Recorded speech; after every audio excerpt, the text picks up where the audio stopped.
It's terrible. They can't. And you talking about knitting, nigga? Nigga, look. A lot of these girls don't even know what knitting is. They don't know what the fuck it is. Okay, so again, it's fortunate for you that you found you a girl. I'm not sure where you met her at, but you found you a woman that is part of a community of other women, like you said, your neighbors and all of them kind of move like she does, that are able to produce the type of lifestyle that you're looking for in a woman. Unfortunately, you hit the jackpot. A lot of chicks out here that, and I'm gonna be honest with you, a lot of girls will sit back and say, well, there's a lot of us out there that can do that. But do you get the physical, okay, situation aspects of what I'm looking for? I'm just being honest. If you're built like Ray Lewis or somebody, I'm sorry, you can cook, I'm not interested. I'm sorry, just keep it in a stack. I'm sorry, you can do all the things I'm looking for, but you built like SpongeBob. I'm sorry, I'm not for you. I'm not for you. Okay, the physical has to be there as well. Just being real. Yeah, I just wanted to say, to that knitting shit, that shit was hella crazy, bro. Cause I just had to ask the white lady at my job, cause I'm like, damn, my wife white, she don't know how to knit. Am I missing something? I had to ask the white lady, like, do you know how to knit? She like 60 years old. She said no. So again, I don't think that's just like a white lady thing. I don't know where you found that at, man. Well, I think it might be like like maybe you're right. I think I've actually realized it might be the small town Midwest vibe that most women aren't knit. Like my mother knows how to knit. My wife's mother knows how to crochet, which is a dumber version. But yeah, most women I know how to create things from scratch. So you're right. You're probably right. You guys are probably right. It is a small town Midwest vibe. My thing is, here's my problem. Oh, we don't want someone to do all this other shit for you. I'm sure here's what I got. I do all that shit myself. Yeah, your house wifey duties, that shit back in the 19 fucking 100s. What the fuck can you do today? That's my question. Oh, yeah, I don't need you to fucking cook. I know that shit. Don't need you to clean. I know that. What fucking campaign directly at have for today? 312-498-05. What use do you have to me? What use do I have to you? Oh, I don't want to work. So what the fuck else are you gonna do? Sit at home and bitch all day about shit being bored? Nah, you need to be fucking useful. That is my problem. Hey, that is a problem. That is a problem that I have with a whole bunch of older men out there as a young man. Because I hear certain standpoints and talking points where they say like they need their wife to be submissive in the house, cooking and cleaning every day. But I'm looking like, I've been self-sufficient since 15 years old, bro. Like I can't. So see. belong. Yeah, you feel me? So I can't even see myself like sitting there knowing that the house gotta be clean, and I'm just always expecting for my wife to do that. Knowing that I gotta eat and she gotta eat, she gotta go to work, I gotta go to work, and always expect her to cook. I don't know what the hell these niggas been talking about. It's like niggas don't know how to do shit.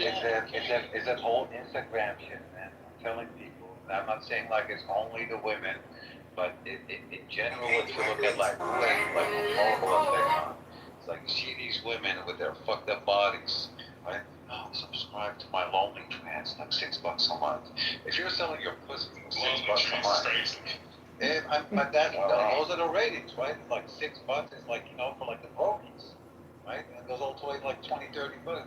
If you sell your vajayjay for $6 a month, then why the fuck should I even pay for like the tap water for you at this point? $6, you're done, bro. If you're doing this, right? Ludwig, if you're on a social audio chat app talking about $6 OnlyFans pussy, maybe you're cooked too, Ludwig. No, hold on. I'm almost there.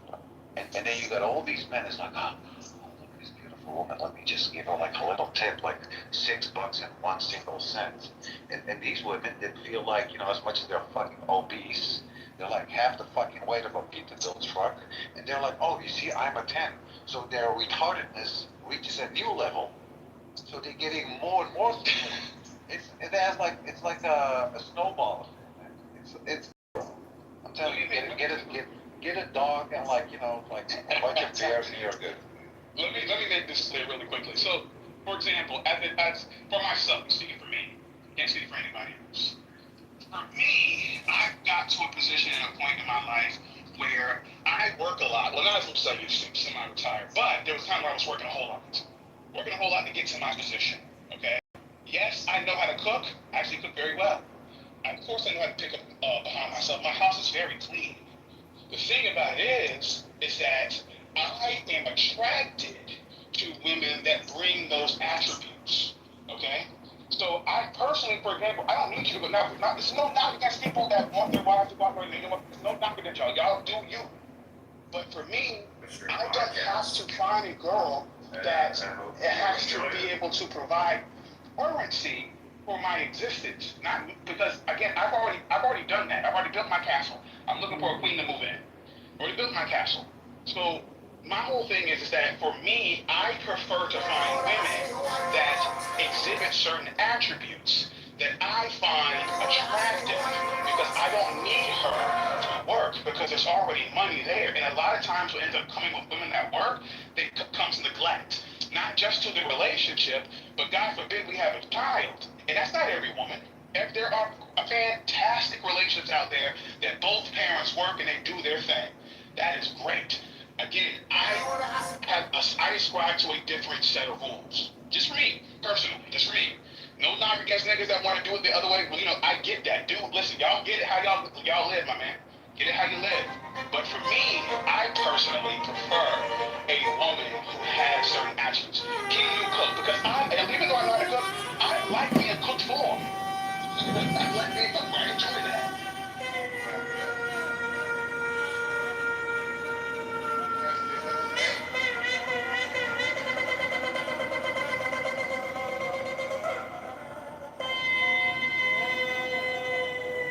Everybody sucks, dude.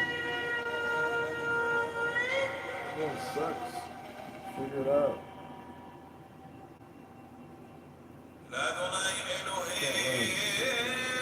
You can't win. All you can do.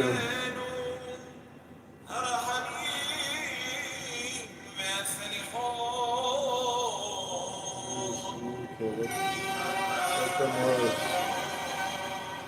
Everyone sucks. You can't win. All you can do is communicate. Let them roast.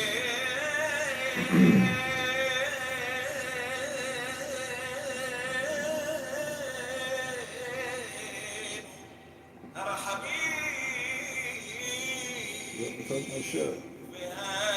Let me talk. Talk.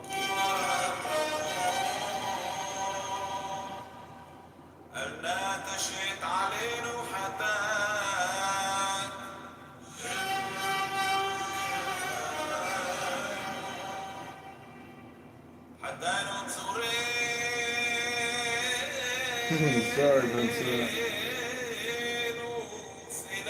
We only have a 600 in the campaign account.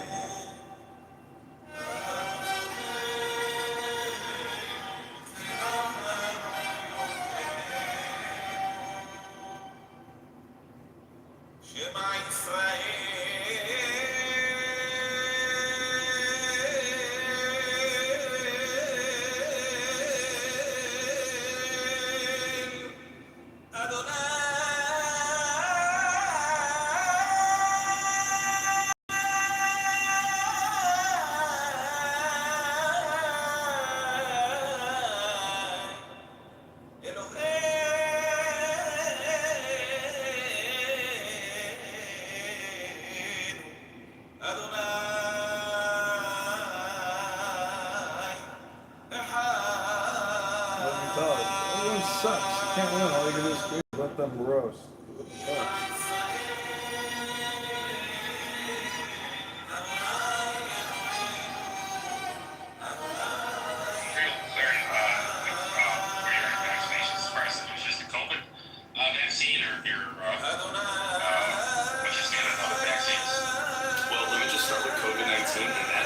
Response to the HEROES Act in March of 2020.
lunches has a peanut lover's favorites. The other has a sunflower butter you packed for your son. You do your best to help them avoid food allergens, but accidents can still happen. Xolair is an FDA-approved injection proven to significantly reduce allergic reactions from accidental food exposures. Taken once or twice a month, it focuses on the source of food allergy reactions. For adults and children as young as 1, Xolair is effective in reducing allergic reactions to a single or multiple foods. Don't use if you're allergic to Xolair. Xolair may cause a severe life-threatening allergic reaction called anaphylaxis. Tell your doctor if you've ever had anaphylaxis. Get help right away if you have trouble breathing or if you have swelling of your throat or tongue. Xolair should not be used for the emergency treatment of allergic reactions, including anaphylaxis. Xolair is for maintenance use to reduce allergic reactions, including anaphylaxis, while avoiding food allergens. Serious side effects such as cancer, fever, muscle aches and rash, parasitic infection, or heart and circulation problems have been reported. Help reduce your child's food allergy reactions if an accident happens. Ask an allergist about Xolair. John Kitover, candidate Congressman on Politics on the Prairie podcast. How can we keep that shit? We never retweet nothing. Let's keep that shit. Oh, we tweet it. Nice. Send your chat.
Send me chats.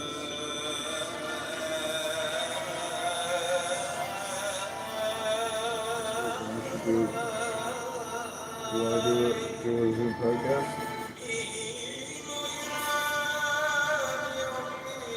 On the record? Let's do it. Let's do it. So we want to do a Zoom podcast. Come to my house. Come to my house and we'll do it in the office.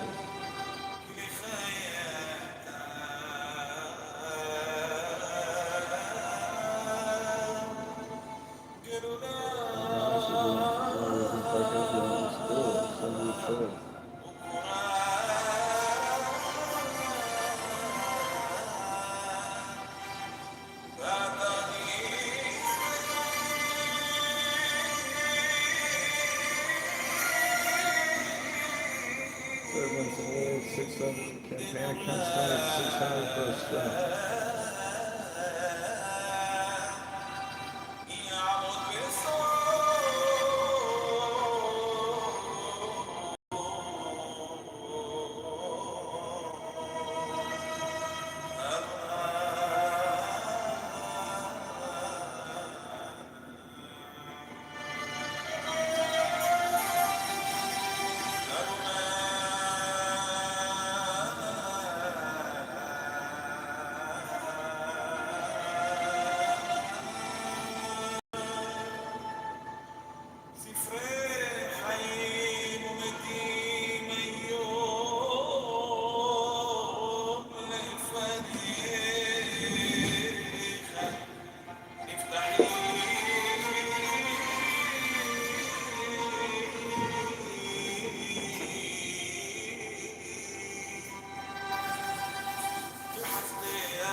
Let's keep upsetting them.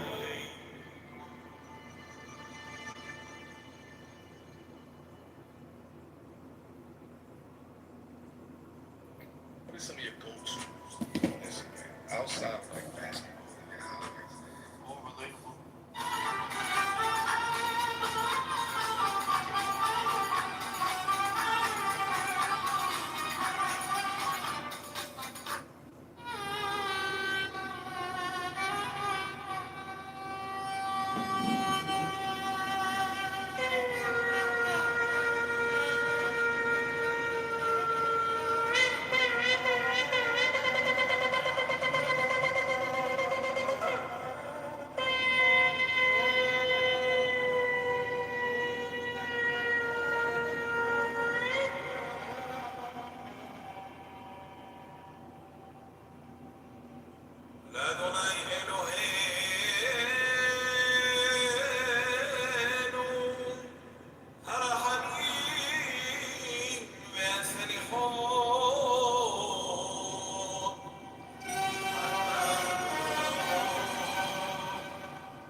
שמע ישראל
לאדוני אלוהינו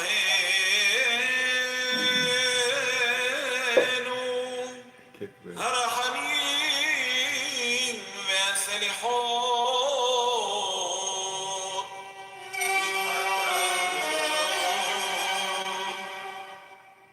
לאדוני אלוהינו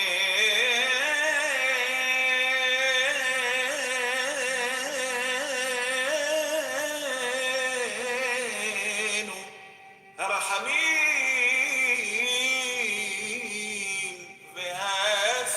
והסליחות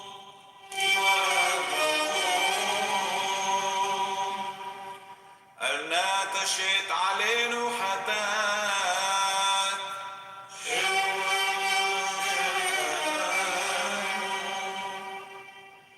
חטאנו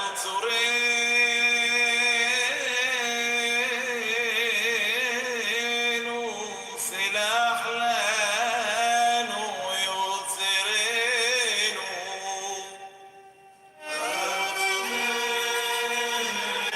סלח לנו יוצרנו שמע ישראל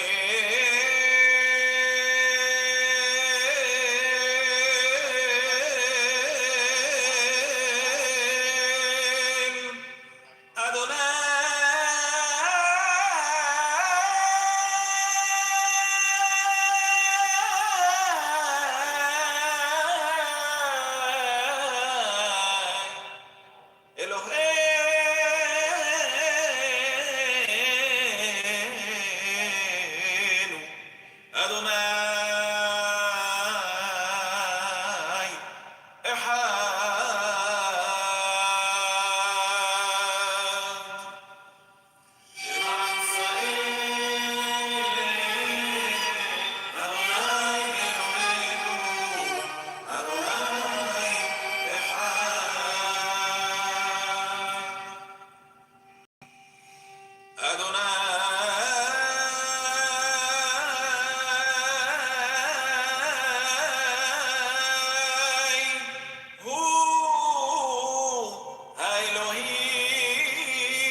Okay, I hope that's a good introduction for your room, Rav.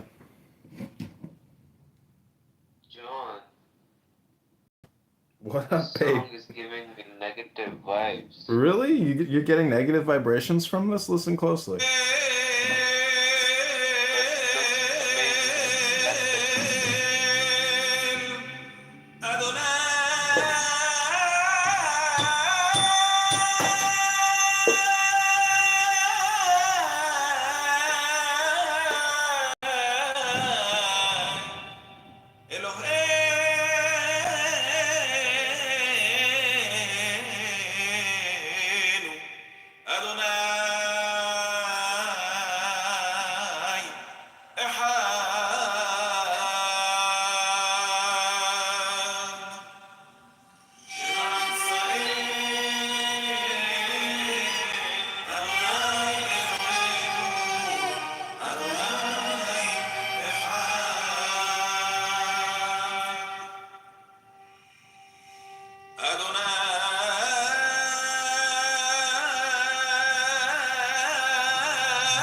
Okay, how are you feeling now, PayPal?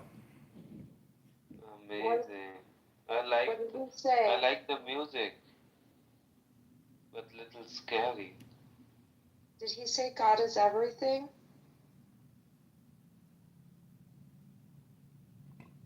Did he say Adonai Echad? What does that mean? God is one?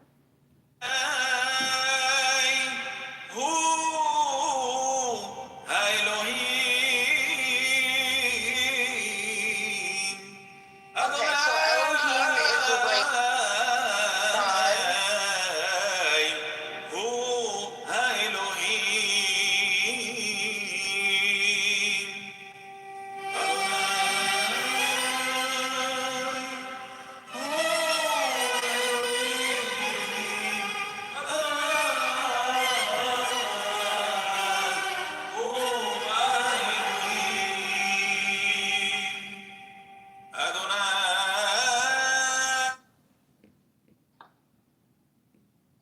You gonna read a book here at EVTOL? What's going on? How's my quality? Pretty good quality? Yeah, we can hear you pretty good. Alright. Let's see. Audio quality normal. Still pretty good. Still got the good quality. Quality, quality, quality. Right. Let's pull up his lyrics. On the corner of Main Street,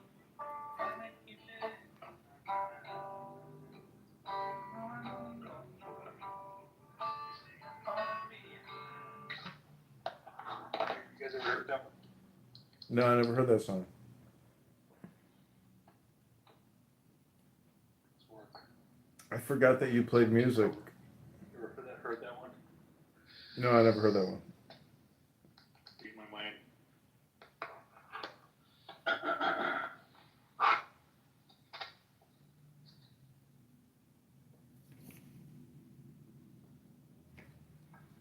Where's that artwork from on your PTR? Is that Norval Morrison? Oh, no, that's the traditional Cherokee art. It's the Cherokee origin mythology. It's in the Cherokee hotel and casino. I put a link in the chat. That's the campaign to elect John Kitover for Congress. If you want to give $1, $100, or $1,000, but we're getting signatures this weekend out in Rockford, and I just did a pretty big podcast for about 45 minutes. So we've got press moving, and we've got $600 raised from Clubhouse. Are you signed up? I'm signed up with Antidote. Are you obtaining signatures and doing that process? Yeah, we've got petitions, and we're gathering signatures now. And Who are you running against? Darren LaHood, the rhinoceros vaccinologist and super debt creator. I talked to Augustus Palante this morning. He had a Maha COVID-19 vaccine alert room today. So they're still pushing vaccines. I don't know if you saw the National Institute of like Pediatrics said that they're going against Kennedy and are suggesting all children get the COVID-19 vaccine. Yeah, that's pretty ridiculous. I know. It's so unnecessary. It's insane. If you're alive right now, you're breathing and you're kicking and you're doing your thing, why the fuck would you go get a COVID-19 vaccine? I need my mRNA. You know what's been the gotcha question that I've really figured out from Clubhouse? Like, when they're prattling along about how important it is in the technology, you just ask them when they stop taking their boosters. Every one of these loudmouths decided at some point to stop taking boosters by making a personal decision. So, they say trust the science for everybody, but they don't trust the science. Like, none of them are fully boosted. People are also addicted to testing themselves for COVID-19 still. People have all these old tests around, and if they've got the flu or whatever it is, they're just like, you know what, I'm going to rub this on my nose and see if I'm positive for COVID-19.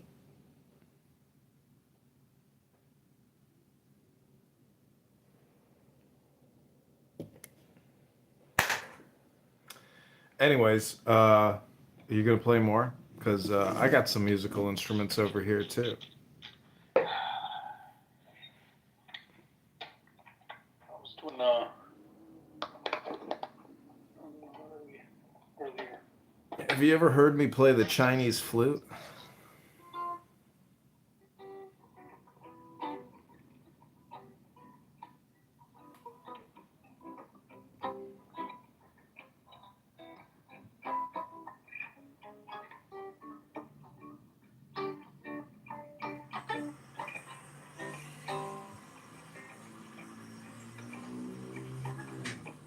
Nobody on the road, nobody on the beach.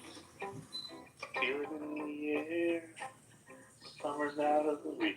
Empty lake, whoops. Empty lake, empty streets. Sun goes down alone. I'm going by your house, no one home. That's right.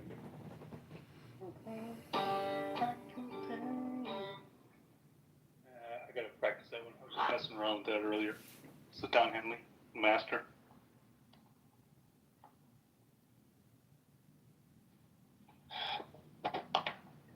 Freezing up. I need to reach them. I know people that drinking. I forget the chord. Striking down all over the ground in front of me, so I felt like I had to go by. Maybe document my first lightning strike.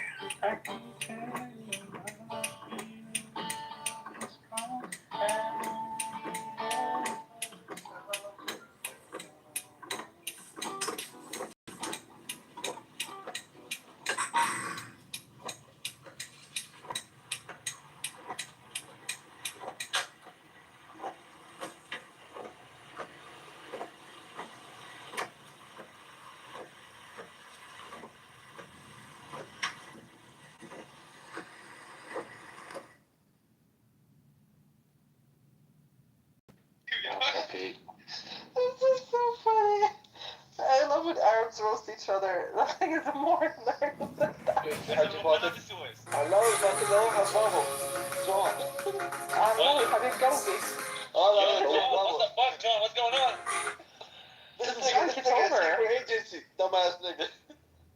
John Kitover. شنو الحرارة الإسرائيلي؟ كيف حالك حبيبتي؟ كيف حالك حبيبتي؟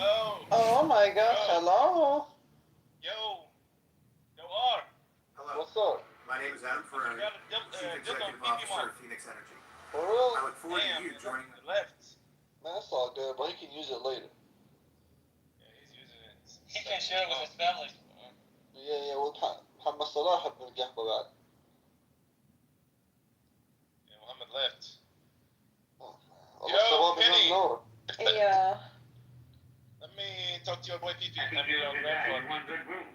My grandpa? Why are you saying your? I mean, he's the grandpa. The grandpa. Not But why are you saying your? He's not that I take it back. أقول لك Eddie. Sure. What was the first thing you do if you wake up you were a guy? To be honest, I've always wondered how it is to actually pee. To have a dick and pee, like to urinate.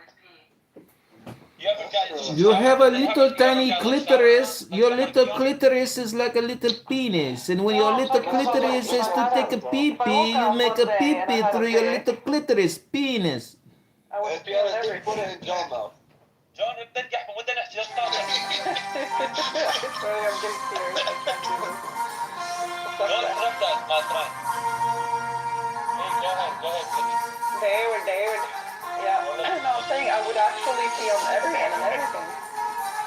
I would love to know how it is to have a dick. I would love to know how it feels to get an erection too. I can show you. I said I want to know how it's not to feel it. I want to feel it to have it. No, okay, I'm gonna go for it.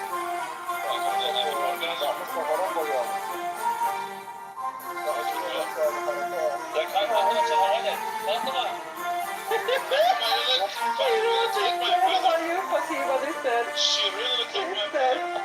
Fatima must be a man. No, she's not a man. It's But she looks like my brother for real. يا ابني اللي بتاكل كمان كمان هي عندي امك انا شفتك يا ابن الاحمد يا ابن البلطجيه يا ابن العاهره انا هوريك انا بكره مش احمد انا بكره بنات من انا بكره بحتى سبعة المومياء بكسمك يا ابن العاهره طب شيل صبي بقى وانت زبط الثاني انا بكره بحتى خيرات اللي شافك وطيه كشري القهوه على فكره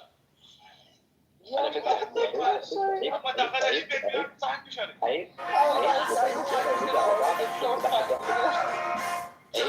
نبقى رجاله ونيجي على بعض عشان تاخد واحده من الثلاثه زي بيني دي تستخدم بعيني الشرموطة بتدريجة لإلمك تسألك عن البيراميدز بعيني عن الشرموطة بدي فوت البيراميدز بتيجي بخلفك 360 دقيقة بالشرموطة أي يلا يلا فوق وأي أكبر قلب بأم كلثوم. You wanted the pyramids off his blood? Yes, 100%. That part. And I said I'm going to spend him 360.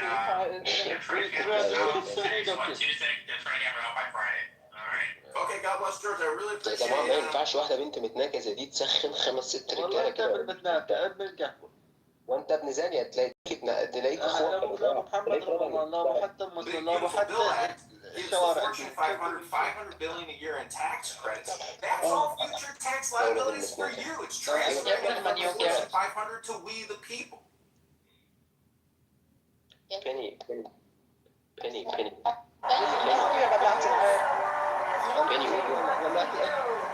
So you would like me to suck your dick, is that correct? Wow. Yes. That's fine. So what's your home? What is your location? Fuck you, bro. Like, hold on. Silent. When your king is talking, stay silent. Stay silent, okay? Keep silent. Silent. Targeted message. Nigga, what the fuck you are, nigga? You in class or what? Talking about keep silent, dumbass nigga. Why don't you show Miss Dazzler some respect instead of asking such questions? Wait, who let the blacks in here? No blacks. Yeah, no blacks.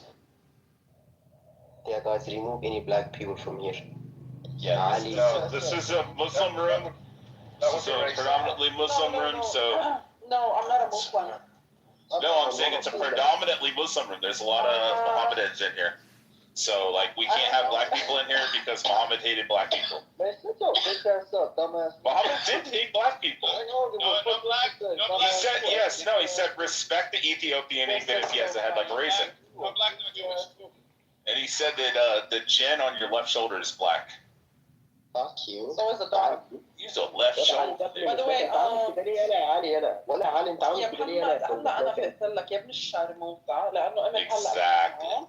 يا ابن المتناكه يا ابن الجحبه بدي كثير علي بتيز امك يا ابن الشرموطه بدي امك وبدي فوت البيراميدز بامك امك كمان بدي احطك on top of the pyramids يا ابن الشرموطه ورح تجيب كمان كس ايه يا روحي عليك. كس امك. Sorry guys. Wait,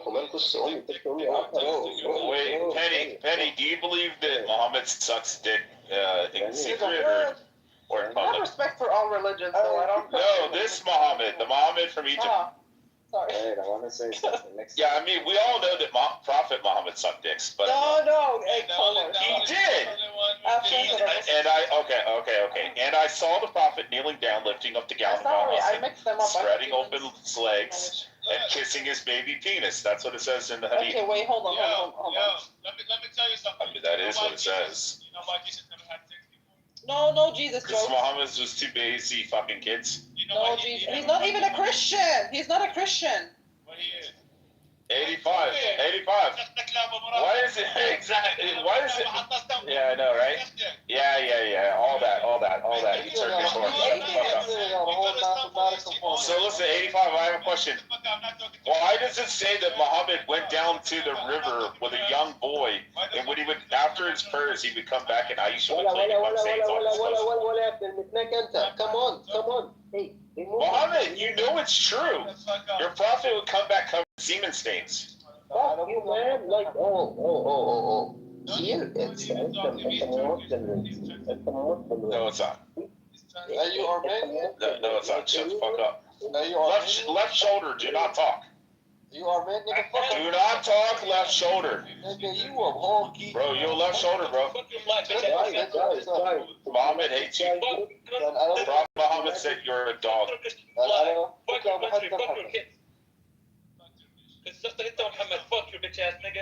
Turkish or faggots? Nigga, Armenians are faggots. Istanbul's a rat hole. Nigga, you stop that field, bitch ass nigga. بعطوني راديتر قال لي خلاص. نزل شويه صعد. نزل جوا. Get your bitch ass down, nigga. Hey Pookie, where are you from? Bring that Turkish gay back, please.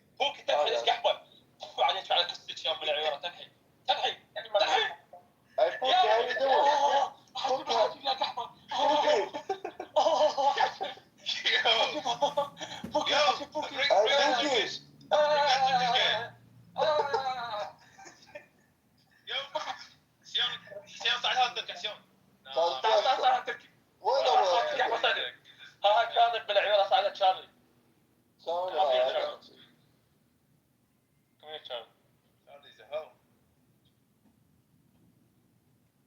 Hey, I'm trying to fuck low key. What's up with it? Hey John, who the fuck is you, Nick? I'm just here living my best life, Habibi. كيف حالك حبيبي؟ علمك حبيبي. كيف حالك حبيبي؟ علمك حبيبي. وين متحطة الحجاز حبيبي؟ كيف حالك حبيبي؟ وين محطة الحجاز حبيبي؟ اي والله اي والله اي والله. روضي.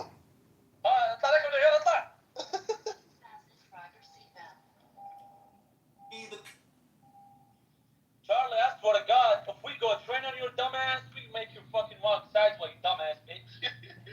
Bring your dumbass over here, you stupid fucking cunt, bitch. You smell like fucking. I can smell your pussy through your fucking ass, you dumbass. Stupid ass bitch.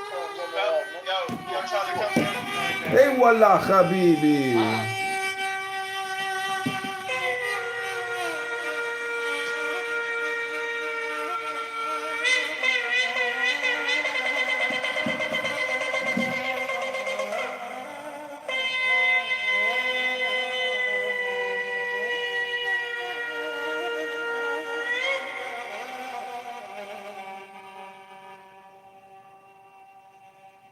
l'Adonai Elohim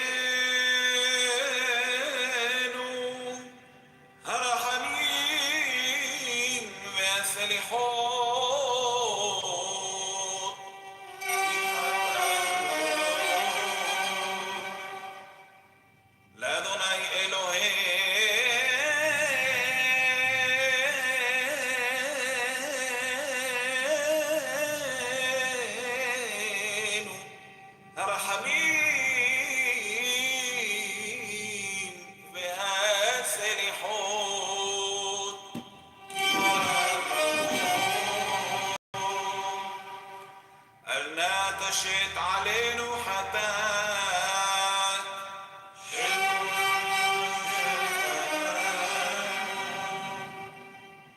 حتى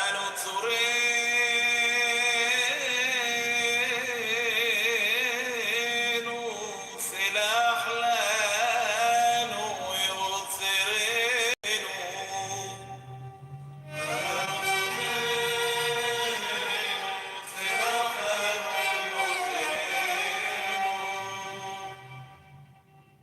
شمع إسرائيل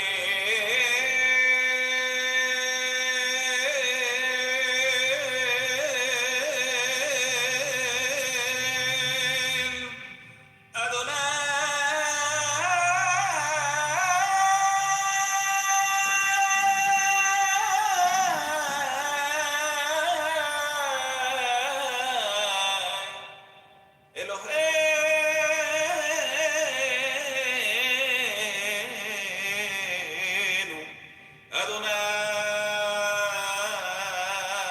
أدوناي إحد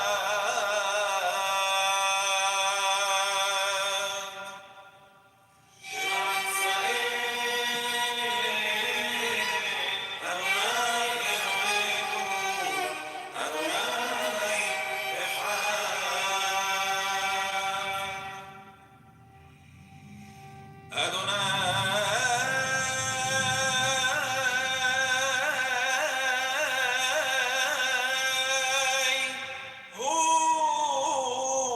האלוהים אדוני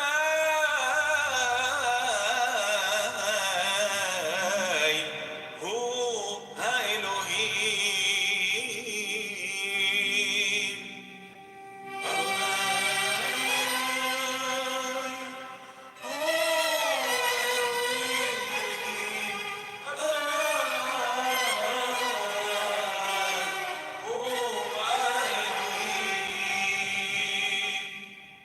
אדוני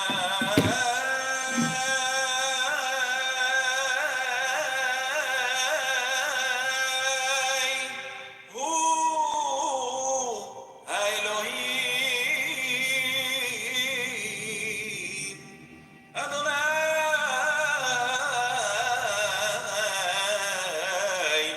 הוא האלוהים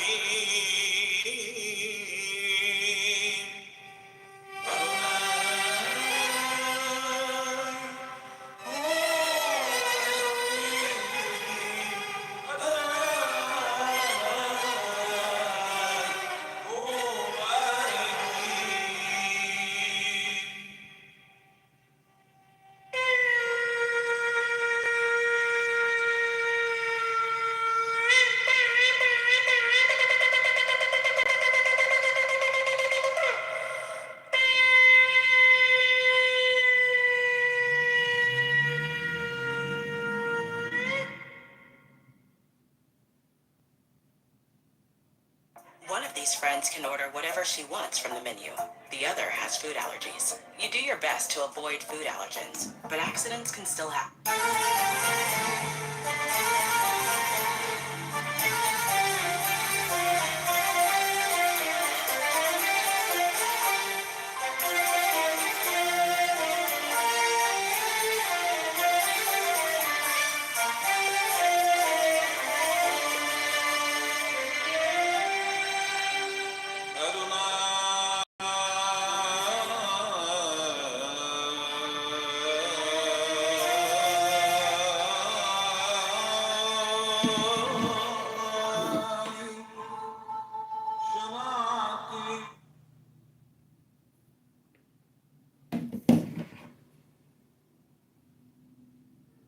In our quest for the truth, Jesse, Honest, John J. Oh boy, Kaparobor, Al, Tamek, Javid. This one is Palmer Tracy. I bet you that's Tracy Palmer. And William, welcome to the Critical Thinking Forum. So this is where I get to tell you the room rules. We're here Monday through Friday from 5 p.m. to 6 p.m. New York time. By the way, tomorrow I'm going to be using a different interface. And I'm going to rely on Alan, who's got extremely well-developed auditory capabilities, to tell me whether there's an improvement or a degrading of the audio quality tomorrow. Alan, this is your assignment, if you care to accept it. And you know the rest of that. The tape will burn in 30 seconds. Okay, so anyway, we're here Monday through Friday from 5 p.m. to 6 p.m. New York time. Top of the hour, I will give you my opening salvo, which I hope encourages you to come up on the stage and join us as Alyssa, Jim,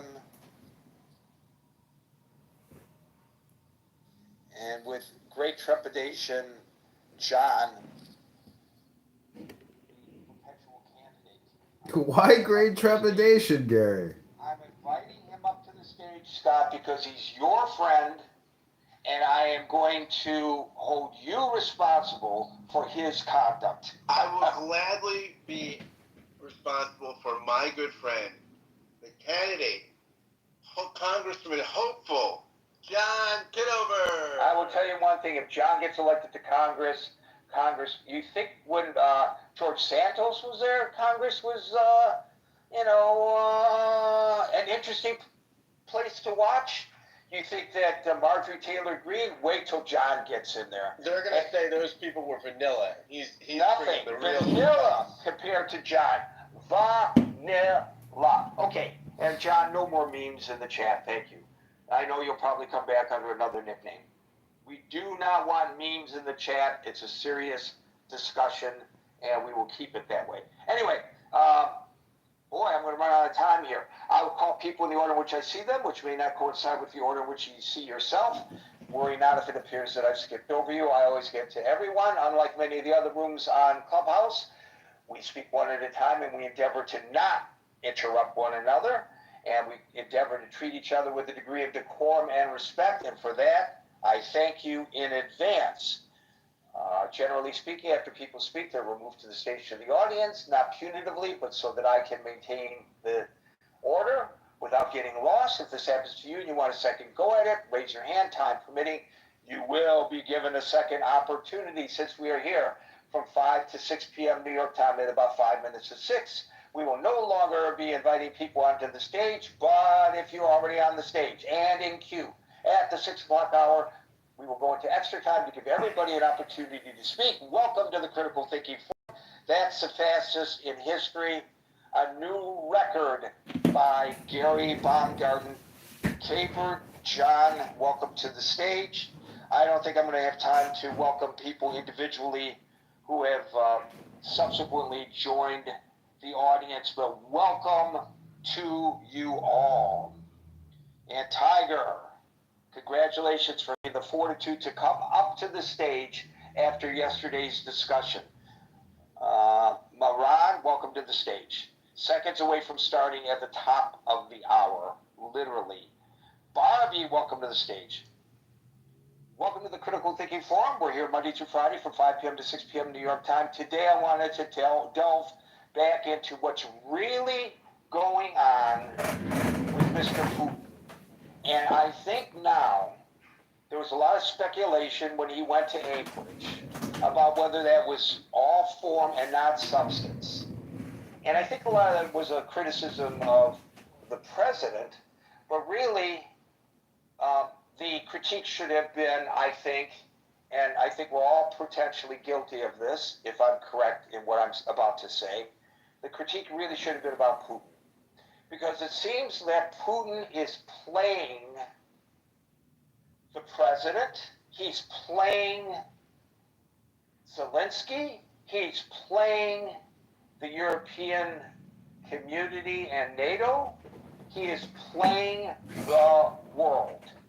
I don't think he has any intention of meeting with Zelensky. I don't think he has any intention of ending this war. His intention is exactly what it was when the first time they invaded Ukraine, and then Ukraine was promised security guarantees, whatever the hell that means. You know, we say things, and it sounds great, but what the hell does it actually mean? And, well, we gave them the security guarantees, and what happened? Well, Russia just, when he was ready, just marched right back in, literally. And so what would our security guarantees anyway? But the more important thing is what's going on the ground right now. And I think those of you who have been watching the chat probably are not surprised that I am moving in this direction, because the day of the meeting in Anchorage, while they were meeting, they intensified their attacks on Ukraine. And the subsequent day, they intensified their attacks on Ukraine.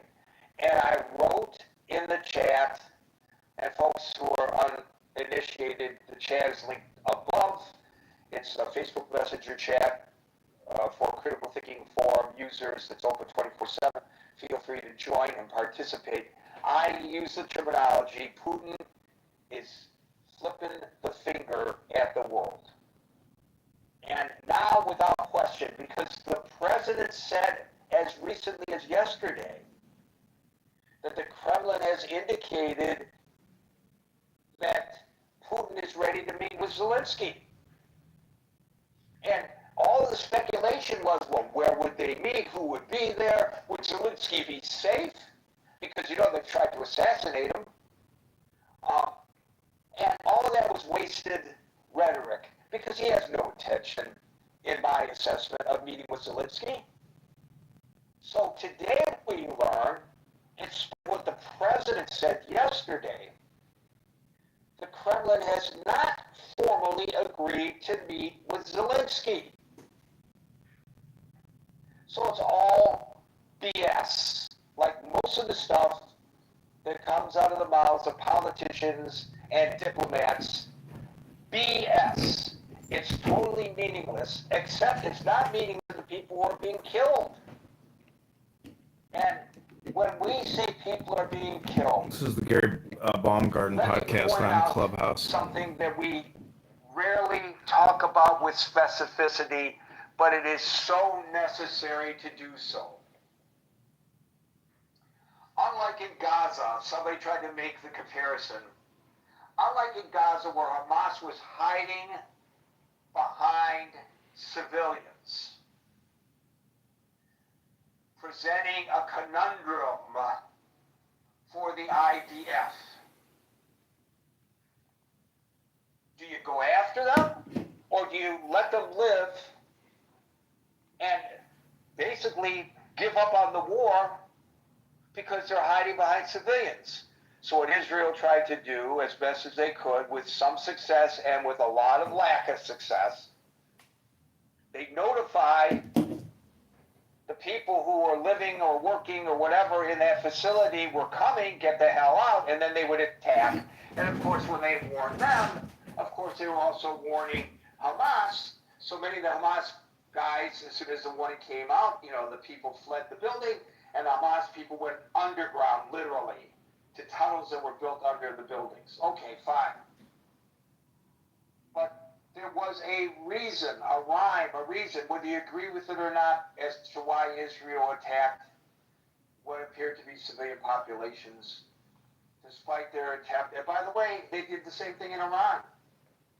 They did their best to minimize civilian casualties there. This is not what Russia is doing in Ukraine. And if we want to have moral indignation about the way the Israelis are prosecuting this war in Gaza, and people have the right to take that position, whether I agree with them or not, they have the right to take that position. It's a legitimate position to take. Why are there not demonstrations on the street over what Russia is doing? Because there is zero justification for their attacking apartment buildings in the cities of Ukraine. There is a military force that's not hiding behind civilians. They are out in the open. They are at the front, and that's where the battle is supposed to take place. Although it should never be taking place, of course, because it's an invasion of a sovereign nation, but that's where the battle should be taking place. Where the hell is the indignation over that? So at a time when he is saying, oh, I want peace, and the President of the United States is saying, I think Putin really wants peace. I think Putin really wants peace. I think Putin really wants peace. Then why is he accelerating his attacks on the civilians? That's not an indication that he wants peace. And by the way, Leon Panetta said it best today in an interview on CNN. If Putin really wanted peace, he would agree to a ceasefire and then negotiate. That's how it's done. No, instead, he increases the attacks, and then they put out a statement accusing Ukraine of accelerating the war. That's exactly what the Kremlin did today. Point the finger at the victim. By the way, there's a parallel there when it comes to Israel, but we're not talking about Israel today. But I threw that in anyway because I felt like it. Putin does not want peace.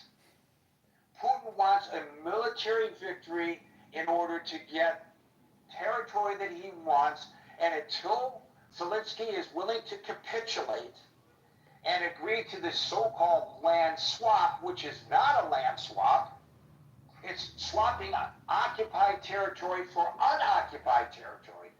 That's what their vision of a land swap is. It's a land confiscation. They're attacking in one area that they could get in order to get Ukraine to agree, because they want this war to stop, Ukraine to agree to say, okay, stop. Give us our land back, and you just take our land over there, which is mineral rich. That's what's going on. Give Putin some creds. He's freaking brilliant.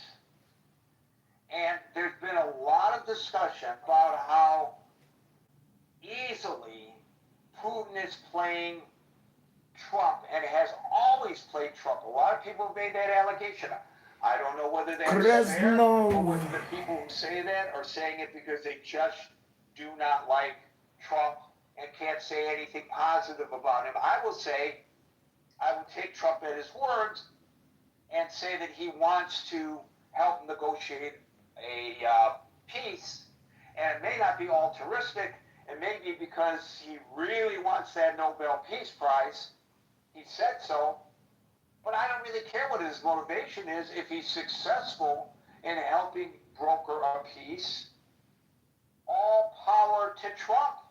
I'll give him tremendous credit for that, like I did for the Abraham Accords, which I believe were the big brainchild of his son-in-law. But still, he had to sign off on it. It's his administration, his first time around. He deserves credit for the Abraham Accords. So I'm not suffering from Trump derangement syndrome, which really doesn't exist. But in this case, it's pretty obvious that Trump is being played by Putin.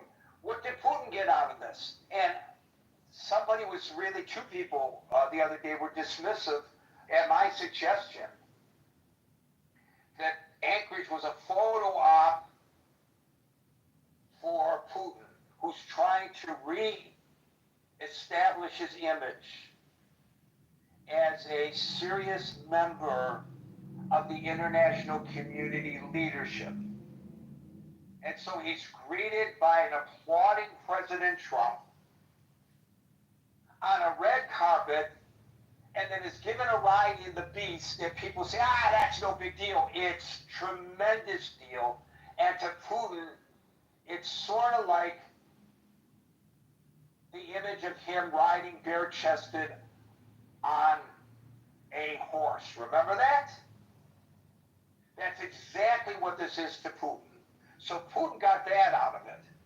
Trump got the impression, and everybody else got raised, that he was inching Putin closer to an agreement for peace. And remember, unlike Leon Panetta, unlike NATO, unlike the European Union, unlike Zelensky, who are all in accord that there has to be a ceasefire, our president, who's smarter than anybody else, and I'm not saying this sarcastically, I'm quoting him. Okay, maybe there's sarcasm. Our president said, no, I don't want a ceasefire, I want a peace. And I think that Putin wants a peace. We don't need a ceasefire, we need a peace. Which I think is an indication of how naive he is about how these things work. I can't, unless there's malice involved in this. And then the next day, after all the others said ceasefire, ceasefire, ceasefire, he comes out and he says, well, yeah, maybe I could go for a ceasefire. The person in control of all of this is this very smart, very conniving, the guy who was the head of one of the most premier intelligence agencies in the world during the Cold War, Vladimir Putin. I can see it no other way. He's playing us all. In Gary's opinion, your opinion may be different. I'm going to find out right now by calling people in the order in which I see them, and today that order begins with Scott. Gary, great to see so many friends on stage. Representatives all over the world. Advocate various interests in various geopolitical institutions. Good to see the candidate Congressman John Kitover. I mentioned a lot of this battle to get on the ballot. And also my friend Alan, who has a great room, a burgeoning clubhouse. Gary, maybe you'll be a guest someday. Alan's fantastic, great justice. Well, Gary, it's been said that Trump. It was said in this room just the other day that Trump has been battle-tested negotiations in the crucible of New York City real estate. Now, whether or not Trump has been successful there, or he's rebranded and saved his financial empire through reality TV, we can leave that for another day, Gary. I know you probably have many thoughts as a guy who's in and out of the Big Apple all the time, working in the hustle, bustle. But yeah, I think I don't think it takes great geopolitical insight, thankfully, because I don't have it, to see that Putin is winning the game here. That look, Gary, you brought something up about Trump not wanting a ceasefire, wanting a peace. I think there's something to that, and also I think Trump is focused on process, not substance. So I think rather than say we want like the ceasefire, we want this like the European leaders want, he said, what we got to do is I met with, we got, we had a very good meeting. We're going to meet with Zelensky, then we're going to meet here, and as if that just the meetings themselves are an accomplishment, right? And that if you just sit down enough times, that there's some kind of automatic result, and that result is some kind of just peace, right? And I say that again, a just peace, right? I mean, Martin Luther King said that peace isn't the absence of conflict, but the presence of justice, right? And as you said earlier, Gary, this is an unjust war. This is a illegal, unjust war, and any concession is a moral tragedy. Now, I'm not saying that concessions might not have to be made, but as I said before, when some of the folks on this stage that pop in talk about the fact that we have to make concessions to Ukraine, they do it with a little twinkle in their eye, almost like they're rooting for Russia, which is fascinating to me. I mean, they don't say it as if they're sad. It's tragic, but we might have to see something. They're almost giddy at the fact that they don't think Ukraine has prospects in it. But yeah, I think you're right. I think Putin is playing, or at least what you propose is possibility. Putin, I think, is playing Trump like a fiddle. I think Trump, somebody posted that thing from 2013. Remember when Trump was holding the Miss Universe pageant in Moscow, and he tweeted out, I'm holding, will Putin attend? Will he become my new best friend? This is a killer and a tragic, a terrible person. In 2013, Trump wanted him to be his best friend. I mean, this is weird, right? I mean, that's strange. I don't think we all think that was strange. By the way, I think that Jeffrey Epstein was probably upset by that because he was his best friend. Yeah, of course. Well, I mean, Putin's got a lot of good-looking girls, so it's I think he can eclipse Epstein. But I mean, I don't know why people don't find things like that. Some of the Trumps just don't find that disgusting, right? But they don't. It's as if it's like what Trump said. Like, I can go out on Fifth Avenue, okay?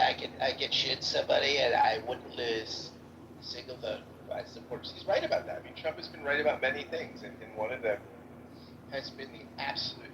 I think he said he wouldn't be arrested, and maybe now with the latest Supreme Court ruling, that's true.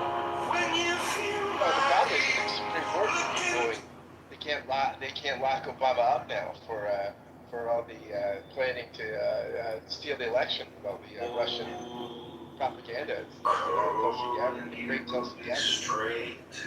By the way, one of the finest looking people to ever be in the cabinet. I don't care what she's lovely. And Kristi Noem used to be more attractive until she had this fascista kind of makeover. I mean, she was a much lovelier person as a governor. I thought her fashion sense and just her own sensibility for makeup was just much better. But I digress. And we know Kristi Noem's not a dog. So I think, I don't know, it's like I mean, his end game, I think it's clear, right, is to get some chunk of Ukraine, to make sure Ukraine never enters NATO or the EU, and to make sure that he's got to weaken Europe, right, and that his legacy is a sort of revived Russia, one that begins again to aspire to its former glory days of the Soviet Union, and I think playing the Trump role serves that end. And Gary, I agree with you. It's a huge deal. It is a huge deal. People die to get a meeting, right? Despots always want a meeting, especially on U.S. soil, right? Because it grants legitimacy to people who are viewed as illegitimate. And so if you don't see what the big deal is, right? What's the big deal that Putin gets the red carpet? And that's just how you negotiate. I said, no, it might be how you negotiate a merger between the Hard Rock Cafe and Applebee's or something, right? But on the international stage, these things matter. These things are significant. And Putin is getting things, concessions that are significant, while he's continuing to wage a brutal war. I mean, to me, this seems really clear. Sometimes, Gary, we talk about pretty complex things here, and there are not easy answers, but this is not one of those days. I think that Putin is playing Trump, and he's playing him for his own immoral and unjust ends, and there you go, Gary. That's my story, and I'm sticking to it. Thank you very much, Scott, and I just want to not be remiss by failing to give a tip of the hat to Melania Trump for bringing to the world stage the question of the children who have been kidnapped by Russia. Her husband didn't do it, but she did, and now he's forced to address it. I believe that she's absolutely the lead on this. She wrote that letter to the Kremlin begging Putin to release the children. I think she's heartfelt in that approach, and I want to give her a lot of credit. A lot of people have criticized her because she's been an inactive first lady, as if first ladies have some responsibility to be active. It's their prerogative whether they want to involve themselves in issues or not. It's not mandated that they do by any stretch of the imagination.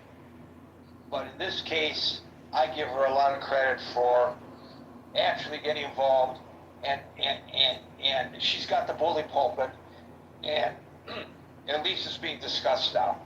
And people who, it may have eluded them that this is part of this war, that nobody's out on the street protesting against, on Columbia University's campus, in Times Square, at Harvard, at UCLA, at the University of Michigan. Where are the encampments demanding that the children be returned? I call on these people of goodwill to come out again and demand that the children be returned. There are enough Jews in Putin's army. No Jews, no. Get a picture of Russian soldiers in yarmulkes going into camp. They'll be protesting. They'll be protesting. Yeah. Thank you, Scott. We'll go to Dave next with heads up to Alan. You follow Dave. Dave. Yes. So, Gary, we have an opportunity here, just like Israel fighting Hamas, but you say the communication warfare right now. Right now, we need to gear up the communication warfare. Just like you say, the world should recognize Putin has zero sincerity in having this talk, because during the EU leader meeting at Washington, Putin already, organizing Belarus, about 40,000 rushing to the border with Ukraine. I don't know if you know about this. So absolutely a kind of middle finger to all the, European leader at Washington, D.C., together with Trump. So what the US and Europe need to figure out is communication warfare. And I think today, Trump called Viktor Orban. It seemed like after he spoke to Putin. And I think seemed like he's trying to urge Viktor Orban to let Ukraine join the EU as part of the process to increase the security for Ukraine. And I think Viktor Orban might be the country, Hungary, to organize the trilateral summit between US, Ukraine, and Putin. So these are ongoing negotiations, but I think the solution is this. Just like how Israeli is handling situation in Middle East, there's only one language. With the Middle East, if you don't speak the Middle East language, just like the European has zero clue, just intervening and wasting time, that is not helping. And so the European has to learn how to speak the Baltic country language. Putin is a big bully, and you need a way to deter the big bully and tell the big bully we mean business. That means the next step is, the recent Pakrov, there's the attempt to quickly encirclement, but I think that was quickly destroyed by the Ukraine. That was like 2 days ago. So just in case anybody keeps saying Pakrov, this is 2 days ago. So the encirclement is totally destroyed. And so what I want to say is this. Germany is talking about putting army. French is talking about putting army. I think the best way is to try to figure out a system to increase the number of Latin American countries fighting Ukraine. Right now we have about 3,000-4,000 Colombia fighting them. I think we should try to have a very good scheme to encourage more Latino countries to come to Ukraine, increasing the number of Latino countries present there. Just having the number will immediately tell Putin, we mean business. We mean business. And also instead of this Latino country coming to US, now we come up with a good scheme for them to go to Europe. And I think we need to increase the number of military presence because Ukraine is winning. What we need is increasing the number of people on the field, just to showing the number is enough to tell Putin we mean business. At the same time, Putin's oil refinery capability has been destroyed 10%. And so I think in the negotiation, US and Europe has to show like we got to increase that to 20% by next week, maybe 30% by 2 weeks later. I think that would really, tell Putin we mean business. And then we increase the communication warfare to address the populist population in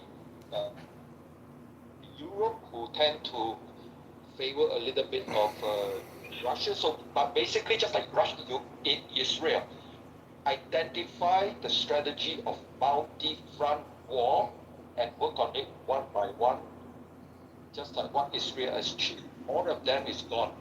So Dave, you bring up a very interesting point, and I want to expand on it just a little bit here. And that is, they're talking about any peace proposal must include security guarantees for Ukraine. And that means all these countries will ensure security for Ukraine. Now, what that exactly means, I don't know. Does it mean that they'll actually send troops? Does it mean that they will defer to UN peacekeepers who are not allowed to fire around unless they come under attack? So you can walk into a village that's being quote-unquote protected by UN peacekeepers, and you can massacre people right in front of them, and so long as you don't shoot anybody wearing a blue helmet, you can do so with impunity. I don't think a lot of people understand that because we call them peacemakers. Okay, so wait a minute, let me get to the question. The question is, why the hell, if people are talking about security guarantees for Ukraine in the future as part of a peace plan, do these nations have to wait for, you don't need Putin's agreement to provide security for Ukraine. It's happening now. It may or may not happen in the future following a peace. Knowing Putin and whoever the subsequent leaders of the Kremlin might be, based on past experience, it would just mean that they'll bide their time and invade again. But okay, why, if you're so concerned about a security guarantee for Putin, why don't you unilaterally, what do you need? I mean, for Ukraine, why don't you just unilaterally do it now? Why do you have to wait for Putin's approval? What is he, your daddy? So agree now. Make a security pact right now. They don't have to join NATO. I agree with Putin. We don't want them to join NATO. Fine. But the NATO nations not acting as NATO can say, we're going to provide a security pact. They can all sign on to a security pact for Ukraine and go in there right now. And by the way, the president said, again, changing his position from one day to the next. He said one day that he would consider sending U.S. troops in as part of his security guarantee. And then he said, no boots on the ground, but we'll provide air support. I don't know what air support means, but if it means dropping bombs on Russian troops, if you really are saying that that's what you're going to do, why wait? It's happening now. Why not? I know I'm going to sound like a warmonger here, and people are going to say, oh my God, if you do that, you're going to start a direct war between the United States and Russia, and you're playing around with an itchy finger on the nuclear bomb and all that kind of nonsense. And maybe so. But I'm just saying, then what? If that's your concern, based on what I propose, then that will be your concern the next time we go through this. Security guarantees agreed upon or not, right? So what does it mean, air support? Why do we have to wait? When I say we, I don't mean the United States. I mean the world community. Yes, Dave. All these European leaders, including Trump, they fear the most is putting boots in Ukraine because they fear the opposition coming from Democrats, coming from populist population in Europe. So it's like no waiting, Gary. Speak the language. That is immediately send Marco Rubio to Latin American country, figure out an incentive to bring as many Latin American trained soldiers now just to go there. Just to be present there, has no violation of NATO, nothing, but just to present there with the prospect that if they go through the program, they might allowed to stay longer, eventually become a European citizen. I think this is listen, instead of rounding up all these illegal aliens and detaining them and throwing them out, why not create a mercenary force? And if they join the mercenary force and they go to Ukraine to fight the Russians, if they survive and they come back, then we fast track them to U.S. citizenship. How about that? Those Colombians already there, Ukraine 3,000-4,000, right? They are they don't speak Ukrainian, but the leader are trained, and they don't have to speak Ukrainian. All they have to do is follow orders. Thank you, Dave. Yes, exactly. But the important thing is just having enough number present there. Got the point, and I underscored it for you, and we're going to move on. Thank you, Dave. Thank you. By the way, I've long said that if the illegal aliens were given opportunity to provide service to this nation, and it wouldn't have to necessarily just be in the military, but in other areas, as a path to citizenship, I bet you most of them would grab on to that opportunity if they're able. Alan. Gary, that was incredible. First, I do want to thank my good friend Scott for his reference to my form and also for his reference to the beautiful women in the cabinet. I mean, we've had Frances Perkins, we've had Janet Reno, we've had Hillary Clinton. I mean, haven't you ever heard the phrase, beauty is in the eye of the beholder? Okay. That's interesting coming from you, but go ahead. Okay. I accept your invitation. I appreciate being included in your forum. I would say sound is not the most important thing, but the UI to Clubhouse, and I hope what you're going to get, it only affects your it doesn't negatively affect your UI. No, it's going to actually positively affect my able body. What it might do is degrade or improve, and I want to know. I just want an air check from you there, Alan. Just an air check. That's actually a mic check. Okay, but Herman Cain. I'm thinking about publishing a story that Herman Cain died of Trump derangement syndrome. And if you think about this seriously, he actually did. He refused to get his COVID shots, and he died. And so I think Trump derangement syndrome may be fatal. So I'm not so sure that politics should be entertainment. When it is, people die. So actually, I think Trump derangement syndrome could have fatal results. I know you've got the candidate. I do want it to be very clear that the candidate did say in my room that he thinks Trump should be impeached. And I do have it on tape. So he can't go back on that. Here's a Republican. I hope you guys hear that clip because I'm screaming my head off. I'm asking him if Congress should arrest and impeach Trump. He's like, yes. Those who don't know history are I cannot believe it, but Thomas Massey is currently on this guy's crazy X account. I don't. Bush Jr. I mean, I can only speculate. I have thought that when they talk about victims, now they may consider some of these billionaires who got caught up in this to be victims because it would be embarrassing to them.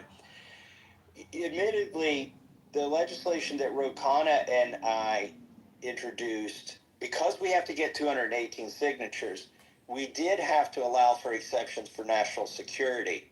But I think there's still a space in there where they are obligated to disclose if Epstein was part of our national security apparatus or Israel's national security apparatus.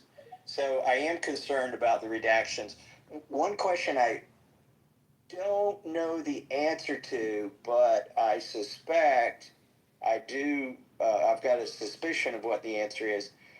Can members of the Oversight Committee go view the unredacted documents? So, for instance, Marjorie Taylor Greene's been a champion on this. She serves on the Oversight Committee. I used to serve on the Oversight Committee before I moved to Judiciary. But could somebody like Marjorie Taylor Greene go look at the unredacted documents if the DOJ didn't redact them, but the committee itself is redacting them? I don't know, but I suspect she could.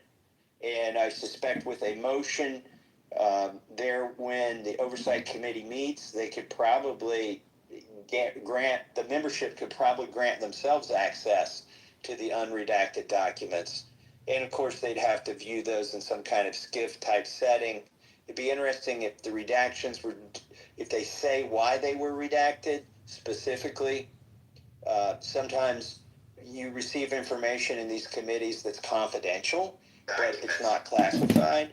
So, for instance, when I was on the Oversight Committee, the TSA showed us that when they tested the screeners at airports, what the rate of failure was.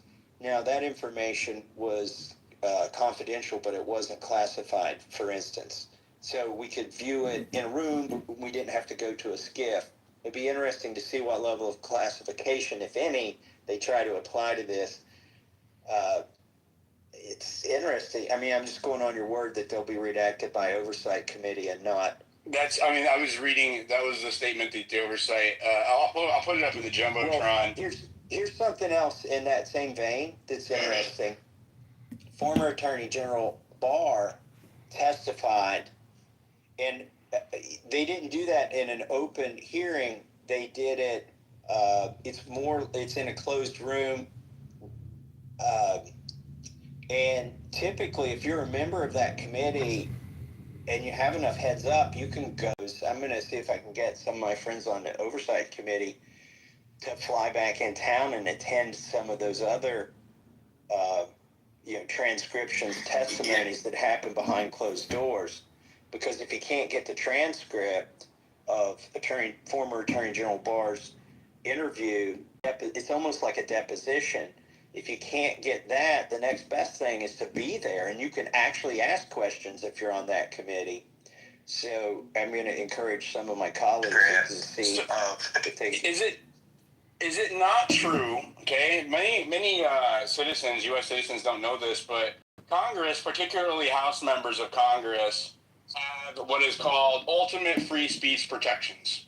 And so what that means is that if they read something into the congressional record on the floor, it doesn't matter what it is. It doesn't matter what it is, that they are protected by that law, by the First Amendment. Did you know that? It's not the First Amendment, it's called Speech or Debate Clause, and it is in the Constitution. And so you have a super First Amendment powers if you're in Congress. There has to be a legislative nexus. It's been ruled to cover your committee or your staff, and committee staff, because they're part of Congress. In fact, it covers the Sergeant at Arms and the Capitol Police. This is why you can't subpoena them, or you can't do a FOIA request, for instance, on a congressman's emails. It's never happened. It will never happen as long as the Constitution stays that way. And it's an important, I know everybody tends to want Congress to live under the same laws as the rest of America, but our founding fathers decided that it was important that congressmen couldn't, for instance, be sued for defamation for anything they said on the floor of the House. They couldn't be put in jail for releasing national secrets if it's said on the floor of the House. And I know what you're thinking, but here's the problem. How do you get those documents to get them to the floor of the House and read them? They keep you from, I've been in SCIFs, I've been in settings where there's only one copy of them and they prevent you from taking them out, and you're not allowed your phone in there. You can't even go in, take notes, and take the notes back home with you. I had this issue when we were trying to get the 9/11 report released. I could go in the SCIF, I could read it, I could come back out, I could compare it to the redacted version, and I did that a couple times to try to figure out what they had redacted and what the American public couldn't see that I could see, but I could never take that out of there. So it's not like you can get the Epstein files on a jump drive and release them. They're just not going to let you have them as a member of Congress. Now, if there were one or two things specifically that you could memorize and then come back out and say, yeah, you can do that. You won't go to jail. You won't get a fine. You won't be sued. You won't even have to go to court because of the Constitution. The problem is then Mike Johnson or Hakeem Jeffries could say, we deem you untrustworthy now, and we're not going to let you have access to any more of this information. And by the way, we are allowed, I don't even think... So it would be career suicide. Yeah, there's things I've done that might be considered that, and it still hasn't happened. I don't think it would be career suicide. It's just something you would have to contemplate. And would it be worth whatever it is that you could remember in your head and bring to the floor? Because you're not going to be able to come out with a binder full of documents. Right. Well, thank you for that insight, because, I've always kind of so many things get obfuscated through, quote unquote national security or classification. And we've seen, from government redactions over the years that they classify anything from, they overclassify by a lot. We've seen instructions on how to operate a toilet at some point in time. So, this is a problem. Go ahead. Well, ultimately, they can classify it as high as they want, but ultimately that belongs to Congress. Congress paid for those documents, and we can get them. Then it becomes a matter of whether Mike Johnson and the committee chairman will let other members see them. And so it kind of grinds down into that. Do you think that MTG is going to be able to get a look? I don't know. I talked to her. I'll see if they can. There are other people that are going to call, and it might be the case that even if she couldn't be there, there might be other members who would be able to be there present. They schedule these depositions, by the way, at the most inconvenient time, because they don't want rank and file members in there. Because if you're in that meeting, you can ask questions yourself. Let me ask you real quick, what did you think about the exchange that went there? Comer put out a statement on what was said to a greater or lesser degree, and he pretty much, he said that Trump wasn't implicated, and then the Democrats were, it was really partisan on both sides, to be honest with you, I saw. I thought the news reports were stupid. That was the headline. Trump is not implicated. Trump is not implicated. Well, we're not going after Trump. What we're looking for is justice for the victims. I never assumed he would be in there. But they somehow, I feel like that was a distraction to make that the headline, that Trump wasn't implicated. Well, that's not why we want these. Now, maybe some Democrats would hope and wish that he's implicated. But what Ro Khanna and I are looking for is for justice for the victims. And by the way, I'm not sure if we mentioned this in the other space, Ro Khanna and I have scheduled a press conference in front of the steps of the Capitol on September 3rd, when it's the first full day that Congress is back in session. I think it's at 10 a.m. when we're going to do that, we'll have survivors who've never spoken publicly before speak at that press conference. So here's the interesting thing about that. This puts to bed all those people who they're just throwing up smoke and mirrors, but they say, oh, Congressman Massey and Congressman Khanna, they're putting these survivors at risk. They want to expose them. You know, their legislation isn't crafted well enough to protect them. Well, if that were all true, why are survivors showing up at our press conference to try to help get our legislation passed? That's exactly. You know, the victims are definitely not getting justice here. And when I see the partisanship on both sides, the Republicans and the Democrats, and I see what I think I see is a uniparty strategy to intentionally make this a partisan issue. That way people aren't focusing on the facts of the case and are perceiving it more as an attack by the opposition party. Right, and I can only imagine the amount of heat that you take when you were talking about, you know, career suicide. Just in reporting on Epstein myself for the last 2 months, the amount of threats and the amount of heat I have taken, you know, doxing attempts, harassment, you name it. I mean, you name it. People, Nazis on my stage. I have Senator Shane from Oklahoma. He's a state level senator. They've experienced some kind of weird intimidation. Ever since we've started covering all of this. Which part of this do you think I don't understand? Yeah, when this stuff heats up, my battery life goes to about 15 minutes, and I could go sometimes 24 hours without even being able to read a text on my phone. There are times when there's a lot more scrutiny applied. And we'll see what happens.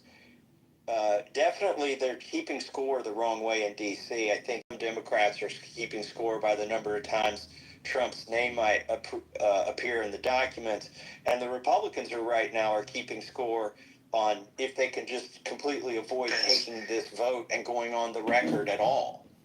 And Speaker Johnson is acting like he's being persecuted here. Which I think is totally ridiculous. The only reason he feels persecuted is he's got to decide between carrying water for this administration and being part of a cover-up or being for the victims and transparency. And I think he sees it as his job to keep every Republican from having to actually pick between those two choices by expressing a vote on the floor of the House of Representatives.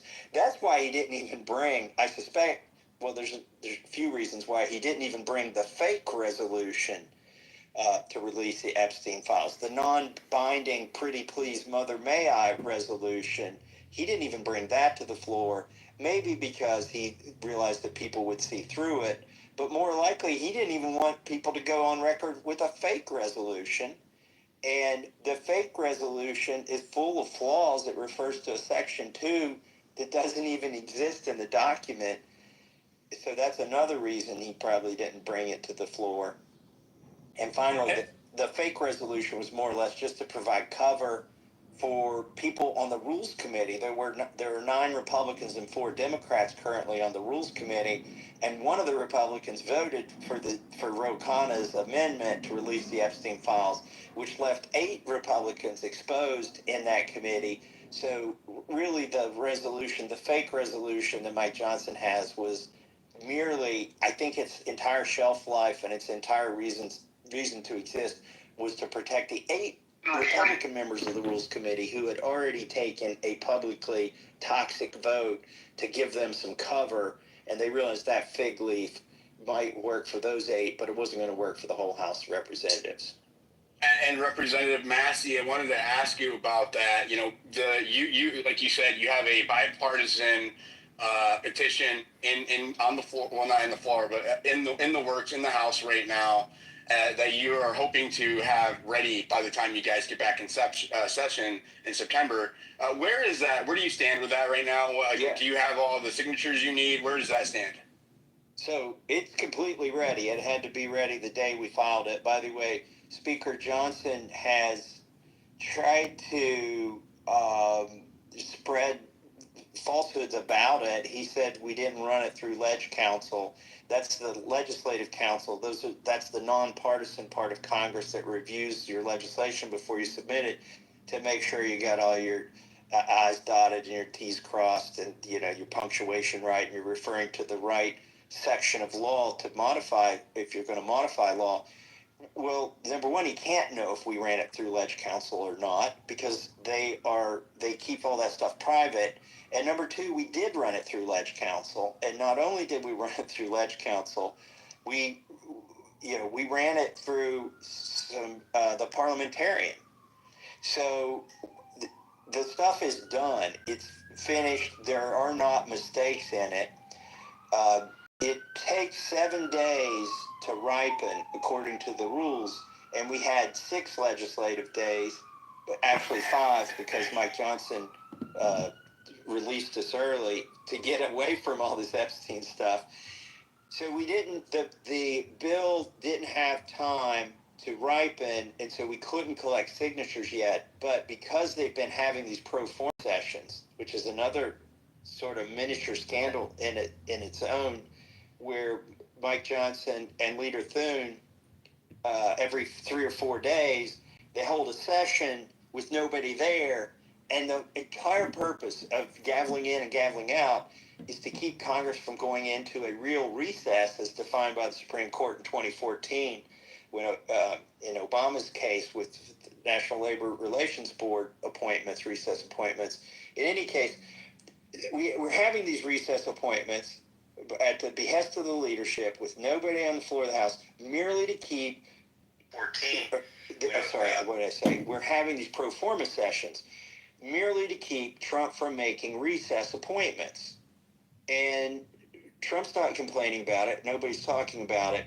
The reason I bring it up was, not to go down another rabbit hole, but to point out now 7 days have elapsed. 7 legislative days have elapsed because every time they hold one of those, the ticker goes 1 day forward, even though they're not having real business on those days. So as soon as we get back, we can start collecting signatures. As soon as we get to 218 signatures, then it takes 7 more days, and then it can be brought up. And the speaker can either bring it up immediately, or he can wait a couple more legislative days. So is there a threshold? Is there a deadline that you have to meet to collect the signatures that's going to run out per se before you have to try again?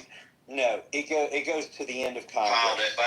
And so, I think we're going to get there. If every Democrat signs it, and by the way, it will take a little while because people have to physically be present and physically sign it. This is not a Joe Biden auto pen thing where you can have your staff do it or mail it in. And you have to do it on the floor of the House of Representatives. If you're watching C-SPAN, you now that I know how it happens, you can actually watch people walk down there and sign this document at the clerk's desk. You'll see people doing that.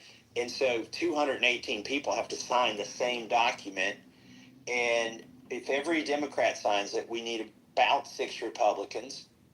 And I have 12 co-sponsors. So even though I can't collect signatures yet, we can collect co-sponsors.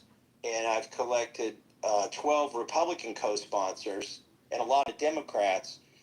But if just 6 of the 12 follow through after co-sponsoring it and actually sign the discharge petition, then we're off to the races. And Speaker Johnson has 2 choices that I can see. He can either let this proceed to the floor for a vote, a debate and a vote. There will be a debate, and then there'll be a vote. Or he can use the Rules Committee, which means he's got to get it through 9 Republicans and 4 Democrats there. If 3 Rules Committee members defect, he's got a problem. 3 Republicans defect. And I'm hoping there would be 3, but in the Rules Committee, he could write a special rule to turn off this discharge petition power for the purposes of the resolution I've introduced. But he still has to get majority votes in the Rules Committee to get it to the floor, and then he has to get 218 votes on the floor. And you might say, well, why would anybody vote for that if they're in favor of releasing the Epstein files? Well, it's because they may hide it in another piece of legislation. There may be one sentence in an otherwise very popular bill where they change the rule to turn off the vote on the Epstein files to keep it from ever being a vote. But this is where everybody needs to pay attention. We will sound the alarm. We won't have much time if he tries to go down that path. And then that roll call vote becomes the vote of record on when the Epstein files got swept under the rug in the House of Representatives. And what's the time frame there, if you can just estimate? That's probably a couple weeks after we come back. So I would say mid-September is when either the chicanery happens on the part of the speaker or we have a legitimate debate and a vote.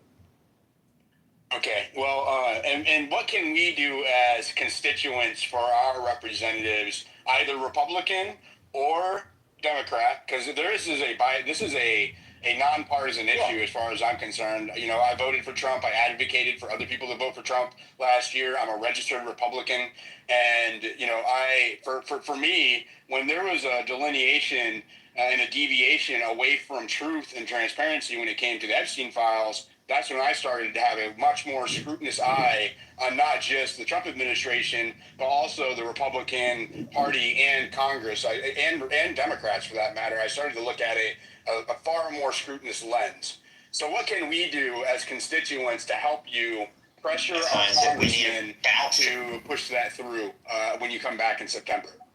Well, I looked at the call log yesterday for my office. Out of 750,000 people, one person called me yesterday in a 24-hour span of time.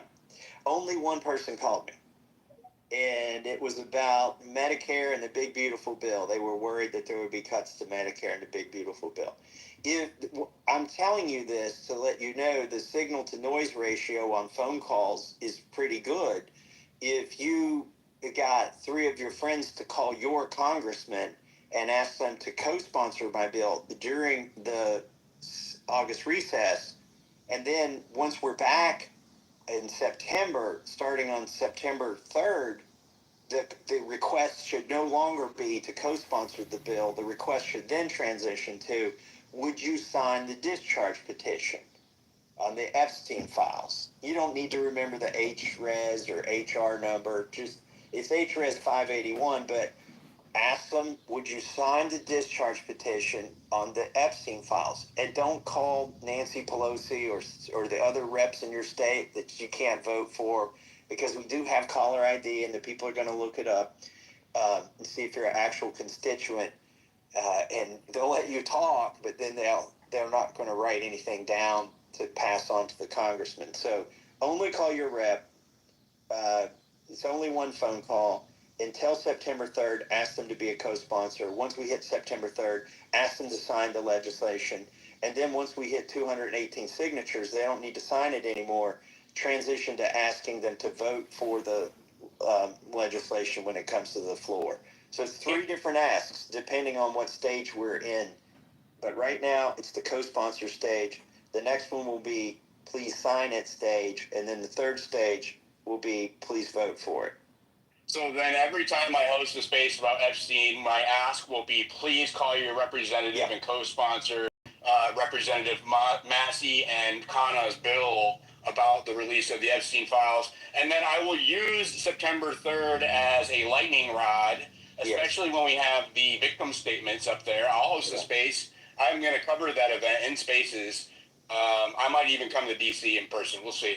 And we will use that as a lightning rod for people, because I imagine that there's going to be new victims there, according to what you guys say, sharing their experiences and what they've gone through. And we're talking, the government has admitted there's over 1,000 victims of Epstein that they admit to. Over 1,000. And we always know that's only the tip of the iceberg. Every time that there's a crime like this, or these kind of crimes have occurred, it's always the tip of the iceberg. And go ahead. Well, there's a good point in what you just said. Over 1,000 victims of Epstein. Well, really, is he the only perpetrator? And Maxwell? No. This is the ridiculousness of their position. Is that there, are hundreds of victims, and that only 2 people have been prosecuted.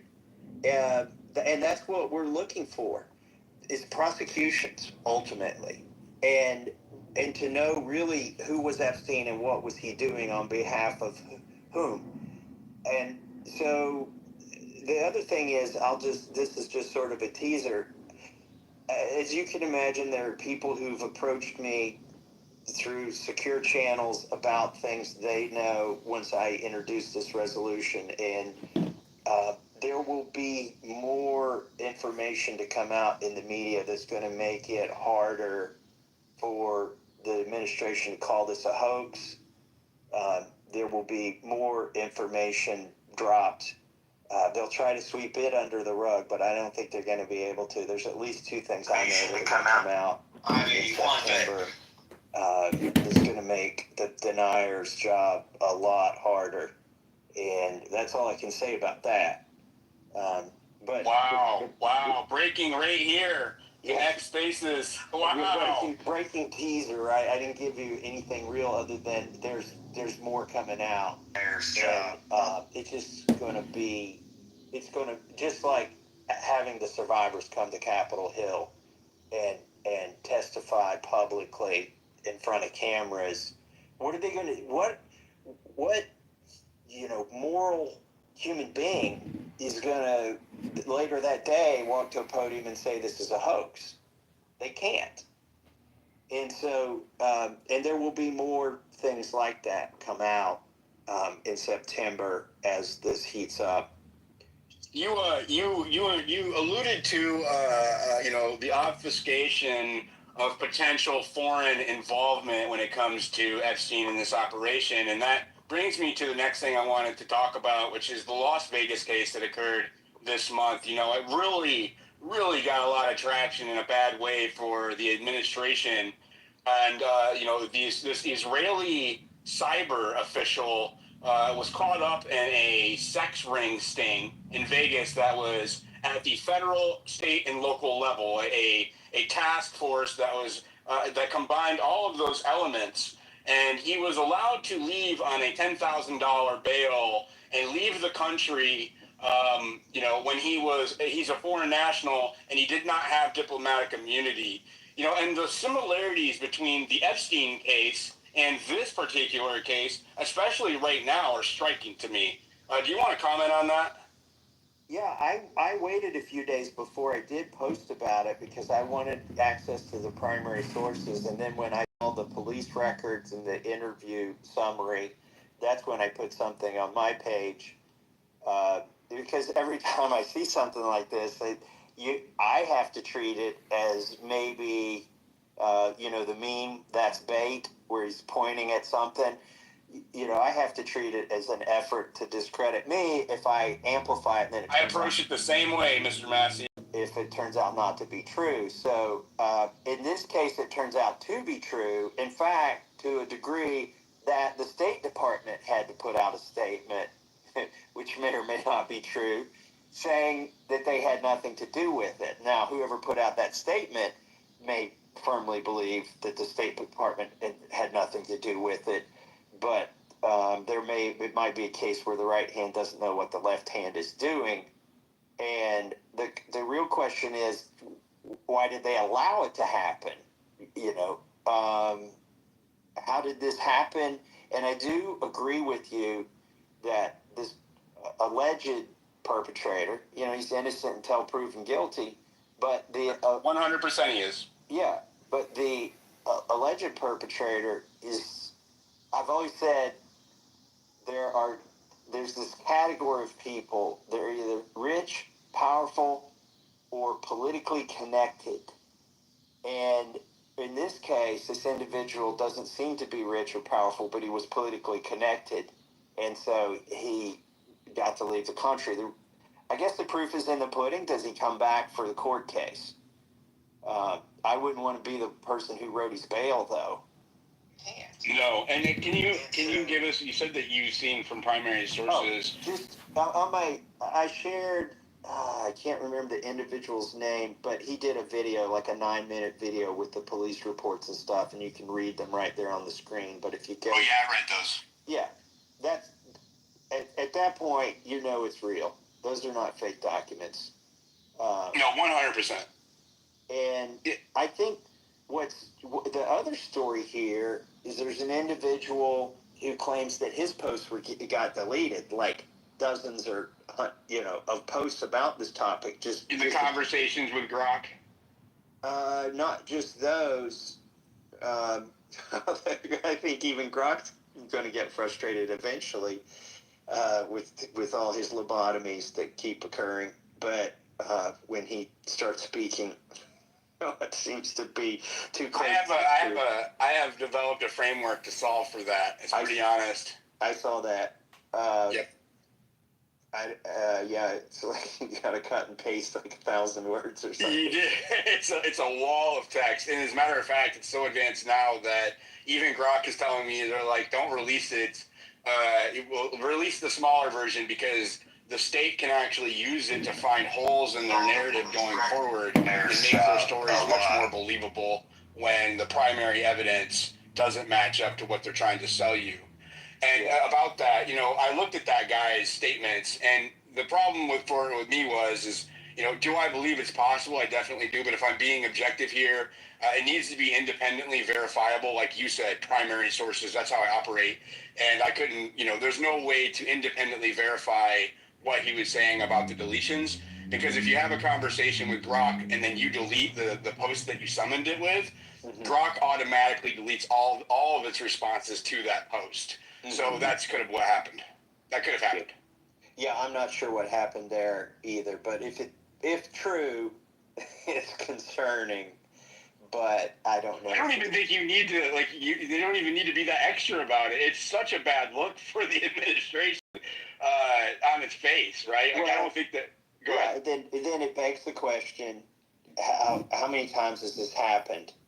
Is this the default state for somebody from Israel? Can they just go back to Israel if something like this happens? It's interesting that you bring that up. So when that occurred, I used my framework in Grok and was able to pull 11 cases of this happening with domestic and foreign individuals in the last 5 years alone, where similar circumstances, they were charged on CSAM or meeting with minors, etc.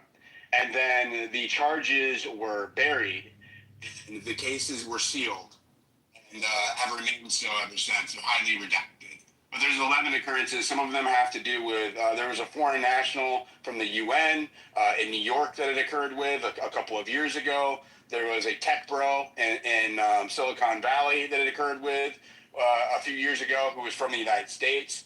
There was an Indian national who was a tech bro that this happened with in California a few years ago, where the case was brought up.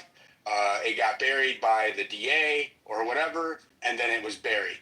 And then the case remained sealed and heavily redacted, and the individual never got sentenced or anything like that. So I'm seeing a reoccurring pattern here, not just with Israel, but also with other high-level or high-profile individuals. Well, now that you mention it, do you remember that I think it was Debbie Wasserman Schultz and about a dozen other Democrats used the same outside consultants to do their congressional IT work? I think I'll butcher the name, but like on Swanee Brothers or something. Any case, it seems like they were laundering money through a car lot or something. They were definitely like buying iPads for $999 or $499, whatever the limit was for congressional oversight, and then selling them for cash. They were able to flee to, I think it was Pakistan. So this is, and nobody stopped them. So this has happened before. Definitely, it definitely has. Are you up to answering some questions from the panel? You pick 3, and I'll answer them, and then I've got to run. All right. And I just want to thank you. First of all, I kind of knew the kind of heat that you took, but now that I have been covering Epstein for 2 months in a way that went against the grain, I have a new appreciation for the level of heat that you take, and you continue to work for the will of the people, sir. And so my respect for you has grown exponentially, and I just want to say thank you. Really, I mean that wholeheartedly. Hey, by the way, shout out to my colleague Marjorie Taylor Greene. As soon as she started speaking out on these topics, now they're trying to make fake claims of insider trading and all of this ridiculous stuff. I mean, we file financial disclosure forms, and she and her husband ran a very successful construction company, which I've known about for as long as she's been in Congress. She's talked to me about it, and that's on her disclosure forms. They're trying to make it sound like she's one of these people who came to Congress poor and became a multimillionaire through insider trading. But notice all of that started when she started, looking into this and saying things that other members won't say. And it's it's happening on X. The people are paid, they're paid accounts. It's pretty darn obvious.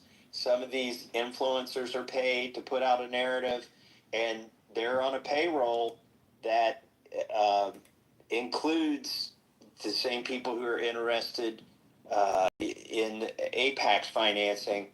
By the way, one final thing before we go to questions. So right now I've had, since July alone, and it's 8 months until my primary election, I've had $2 million spent against me. We won't know how much money from whom has been put into it between July 1st and December 31st until January. That's when we'll get the next finance report on the super PAC. But the one super PAC finance report we have, where it was financed with $2 million, shows that there are 3 billionaires who gave to the super PAC that is trying to smear my name. They're trying to recruit an opponent. They don't have anybody yet. And one of these is Miriam Adelson. She's a dual citizen and a big supporter of AIPAC. Another one is Paul Singer, he's given millions of dollars to AIPAC's other super PAC, which finances pro-abortion causes and transgender activism. He's financed that. And then the third billionaire, so there's 3 billionaires financing the smear campaign against me, is John Paulson, who is in the Epstein Black Book. Now, that's not an indication that he's guilty, innocent until proven guilty, and even just because you appear in the Black Book doesn't mean you're even indictable for anything. But I would say these billionaires are very upset that I am not voting for war in the Middle East, that I'm not voting for aid to Israel, and that I am going after this Epstein issue. So look for that smear campaign. Well, God bless you. God bless you. Yeah, Representative Massey. And speaking of, I know you're on your representative account. Am I allowed to plug your campaign efforts now that you've shined a light on the efforts to shut you down? You have First Amendment rights to do anything you want. I will advocate for all of my listeners right now. If you care about the Constitution, if you care about truth, transparency, freedom, liberty, and the things that our country was founded on, I will implore you, don't spend money on anything else. If you can afford it, please go to Thomas Massey's page, his website, and he has a plug. Actually, looks like he has a website on his profile, but he also has another account, and I would just have you look it up.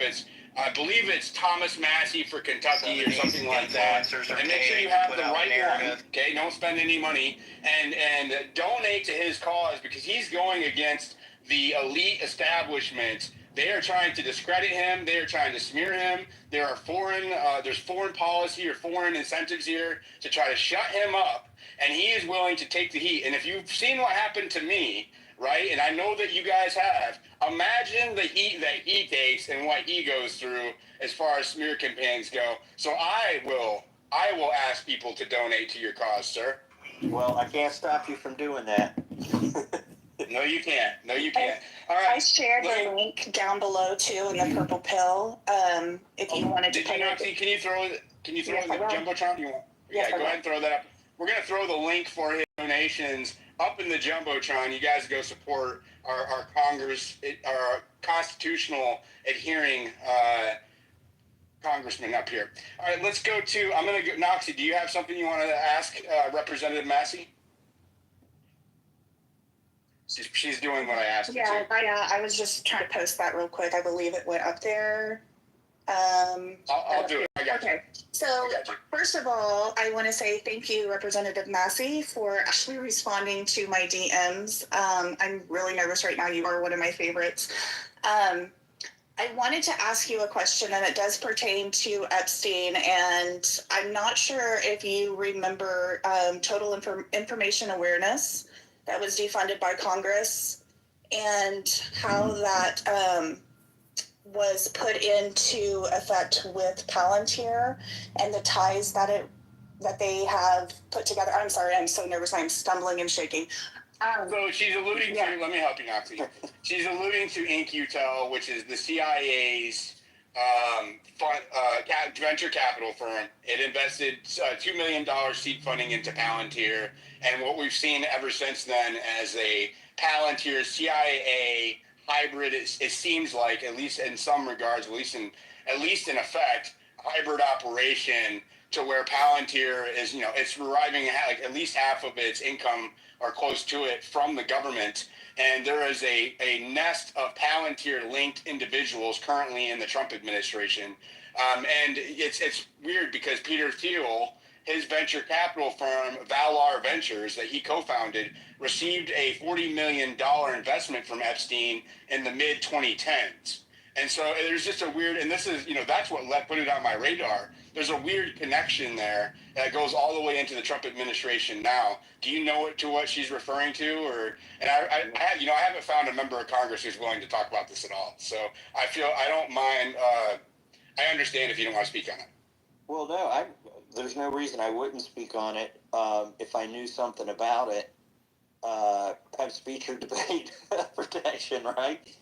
But I'm not aware of that. I'll go back and look for it and see what. I will send you some. Yeah. Can I send you some information? Yeah. And that's the reason that I brought it up, Congressman, is I wanted to put it on your radar. I know that you are huge for our liberty and our personal privacy. And I know you even spoke out about the AI moratorium and the big, beautiful bill. And I feel like there's a lot of chatter. There's not a whole lot of chatter about it on X, but there is some chatter about it on X. And we have done some really deep dives into this particular company and this person. And it really raises a lot of concerns about violating our constitutional rights. And if anybody that I know of that would take a deep into this, I would hope that you would.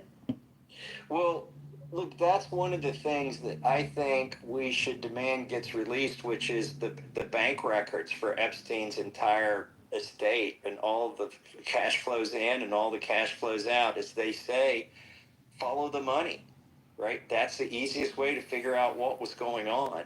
And, it could be that what you're talking about was a big fund and money was fungible, who knows? But somebody behind the scenes was winking and saying, okay, we're going to put money here, and then you need to take it out and put it there.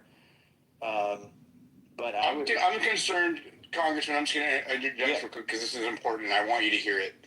I'm concerned that the CIA links to Palantir and the Palantir links to the individuals in the Trump administration and what appears to be an emerging federal police force used through a Hegelian dialectic of open borders for the last 4 years in rampant crime is justifying the legal framework for the administration, and I'm not saying just Trump, but the administrative state, to enact a federal policing nationwide. And that is, we are witnessing that unfold.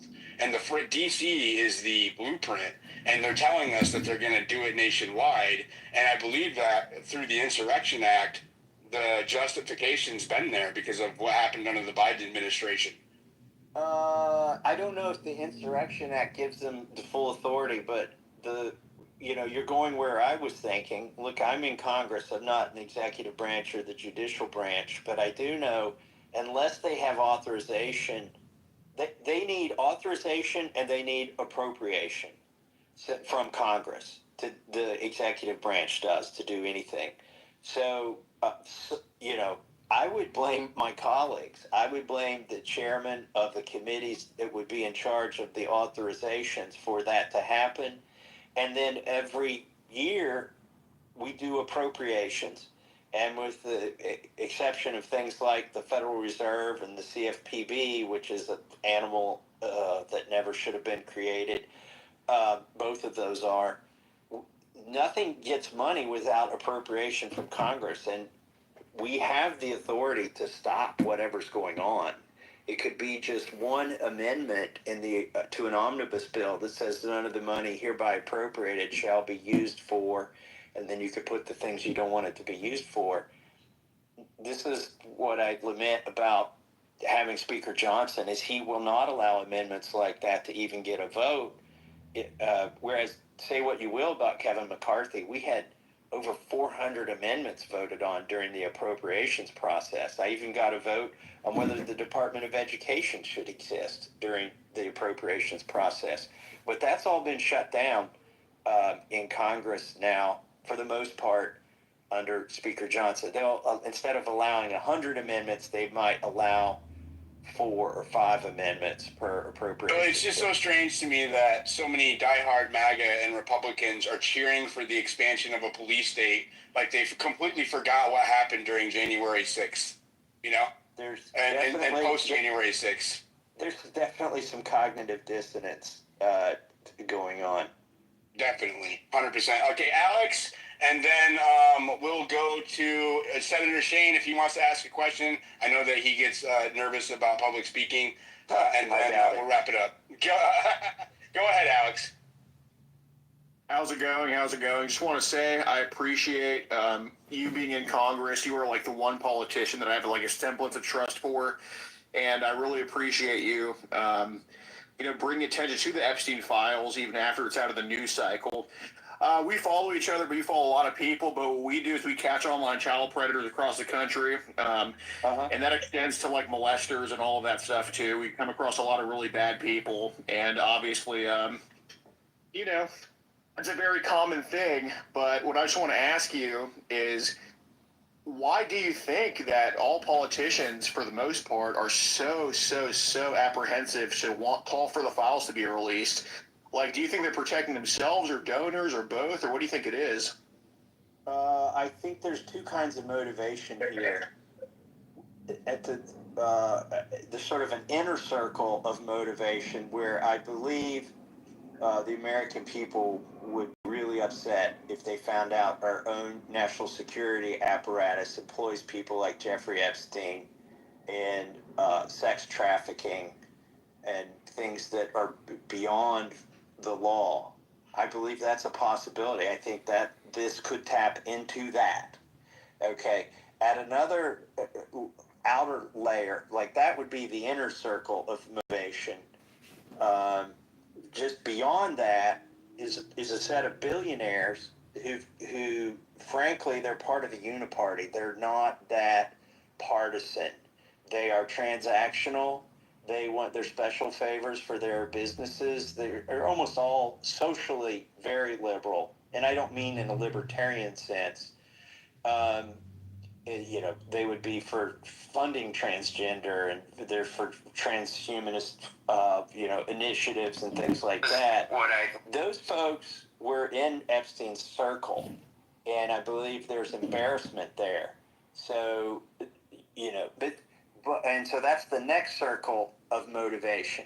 But most of my colleagues are going to be motivated because they don't know these billionaires and they're clueless as to how our intelligence apparatus works. So most of my colleagues who are trying not to vote on the Epstein files just simply don't want to get on the wrong side of Trump. That's their entire motivation here, because their reelection hinges on being in good graces, and that again is one of the reasons the billionaire class is running attack ads on me right now, is to keep the other congressmen cowering on this issue. So those are your three motivations. Embarrassment at the center level. I think this could implicate how our national security apparatus operates outside the law or the Constitution, in much the way Edward Snowden had revelations. There could be revelations that big in these Epstein files. And then the next circle is the billionaires who don't want to get embarrassed because they've been playing in this little swamp and operate outside law. But the biggest circle around all of that is just people who are scared to go against the administration and Trump, and that might include Pam Bondi. I see. Go ahead, guys.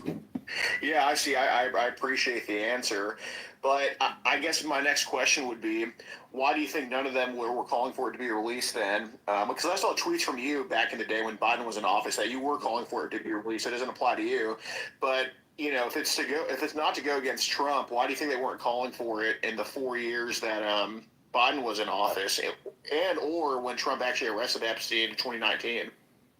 Well, I'm talking about Republicans, first of all. Like, for Democrats, with the exception of Ro Khanna and some people who are genuinely motivated on the Democrat side of the aisle, a lot of them are hoping that Trump gets snared up in this. So that's their motivation.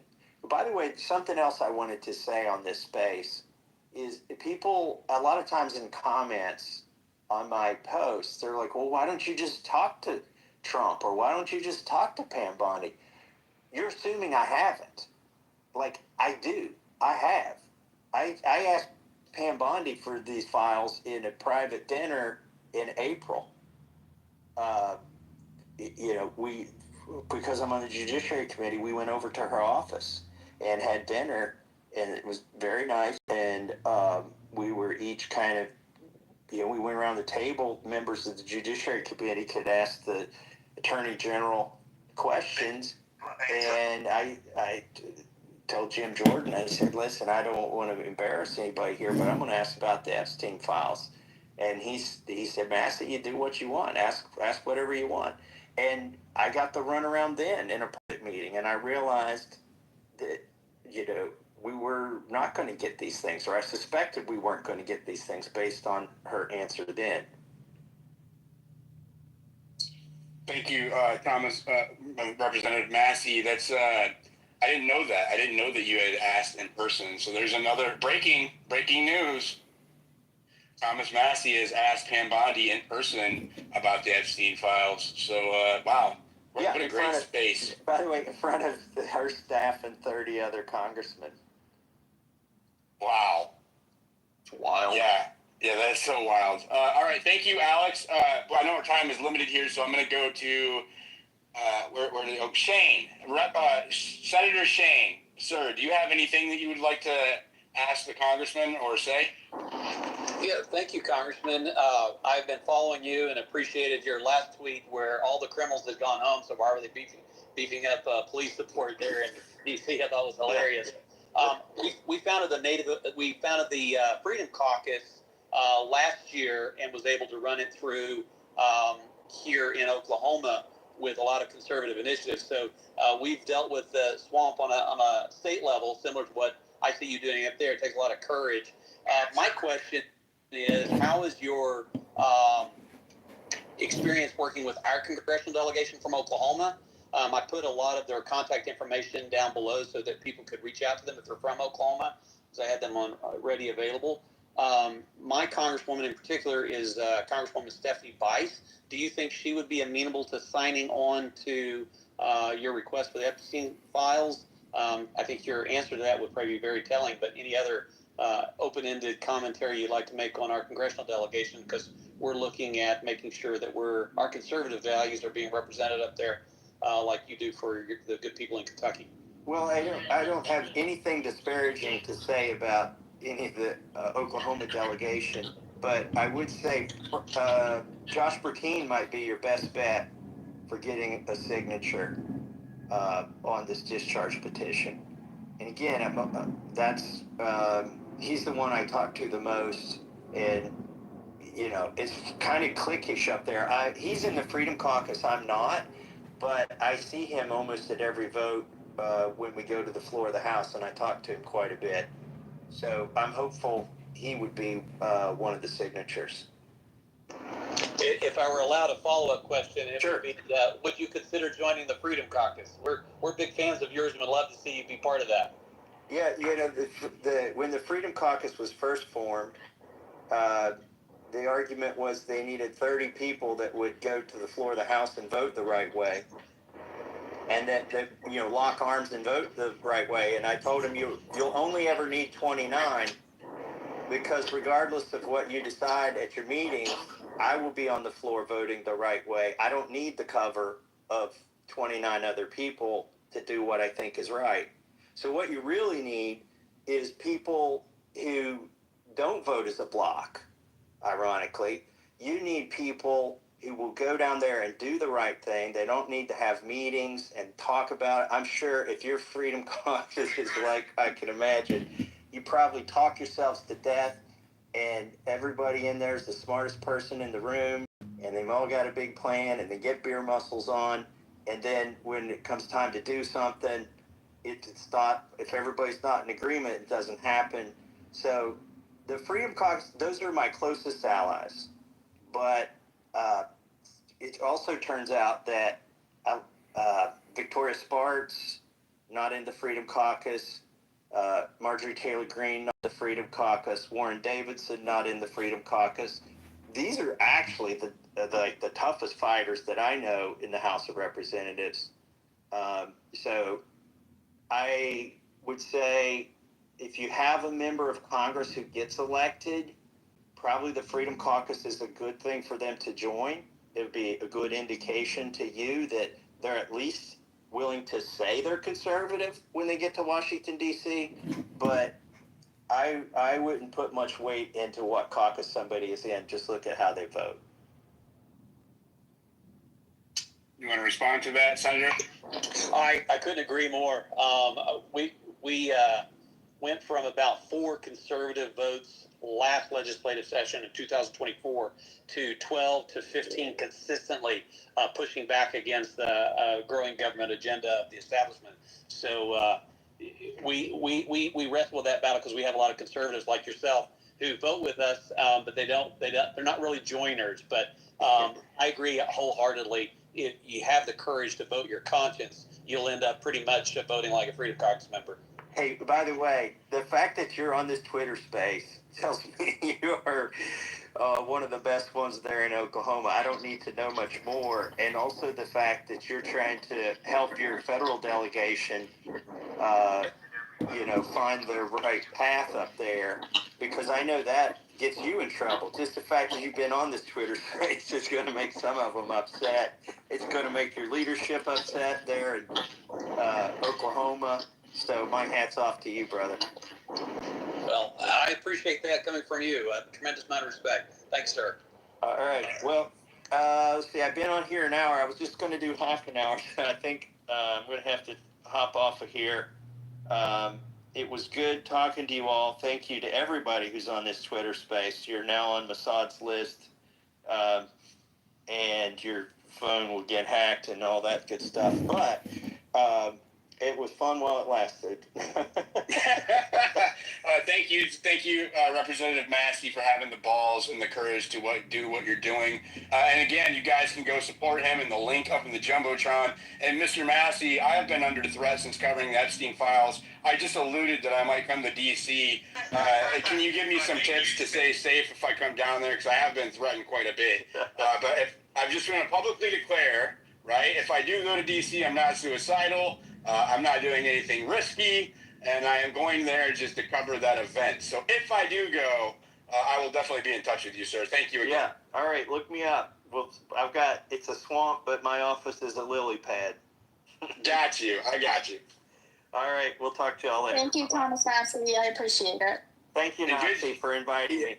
Yeah, good job, Noxie, getting him in here. Thank you so much. All right, that was good, man. Ooh, we got some breaking news on that one. I want to know what the what's going to drop in September that's going to make it hard. They got some. He said that somebody has some juice. I want to know what the juice is. Ooh, this is going to be interesting. Let me get the stage filled up here. Bottom right corner, repost the space, go down in the comments section, and we will continue this conversation. Sorry, I know a lot of people didn't get a chance to speak or come on stage or ask, but, you know, it's a limited time, and I promised before that I would have, you know, that I would be very selective with the questions, not who, but the amount of questions that he would get asked, because, again, he gave us an hour, and we only had 30 minutes, so really appreciate that from the Congressman. Noxie, good job getting him in here. What did you Well, first of all, I want to say thank you for having my back whenever I was completely fangirling and stumbling over my words. That was very appreciated.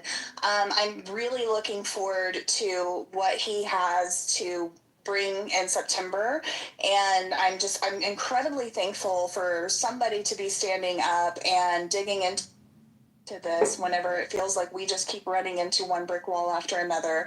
And he was absolutely right about my very own state senator's Jet. He is one of the best here, and I am a loud vocal person cheering him on, and I am very thankful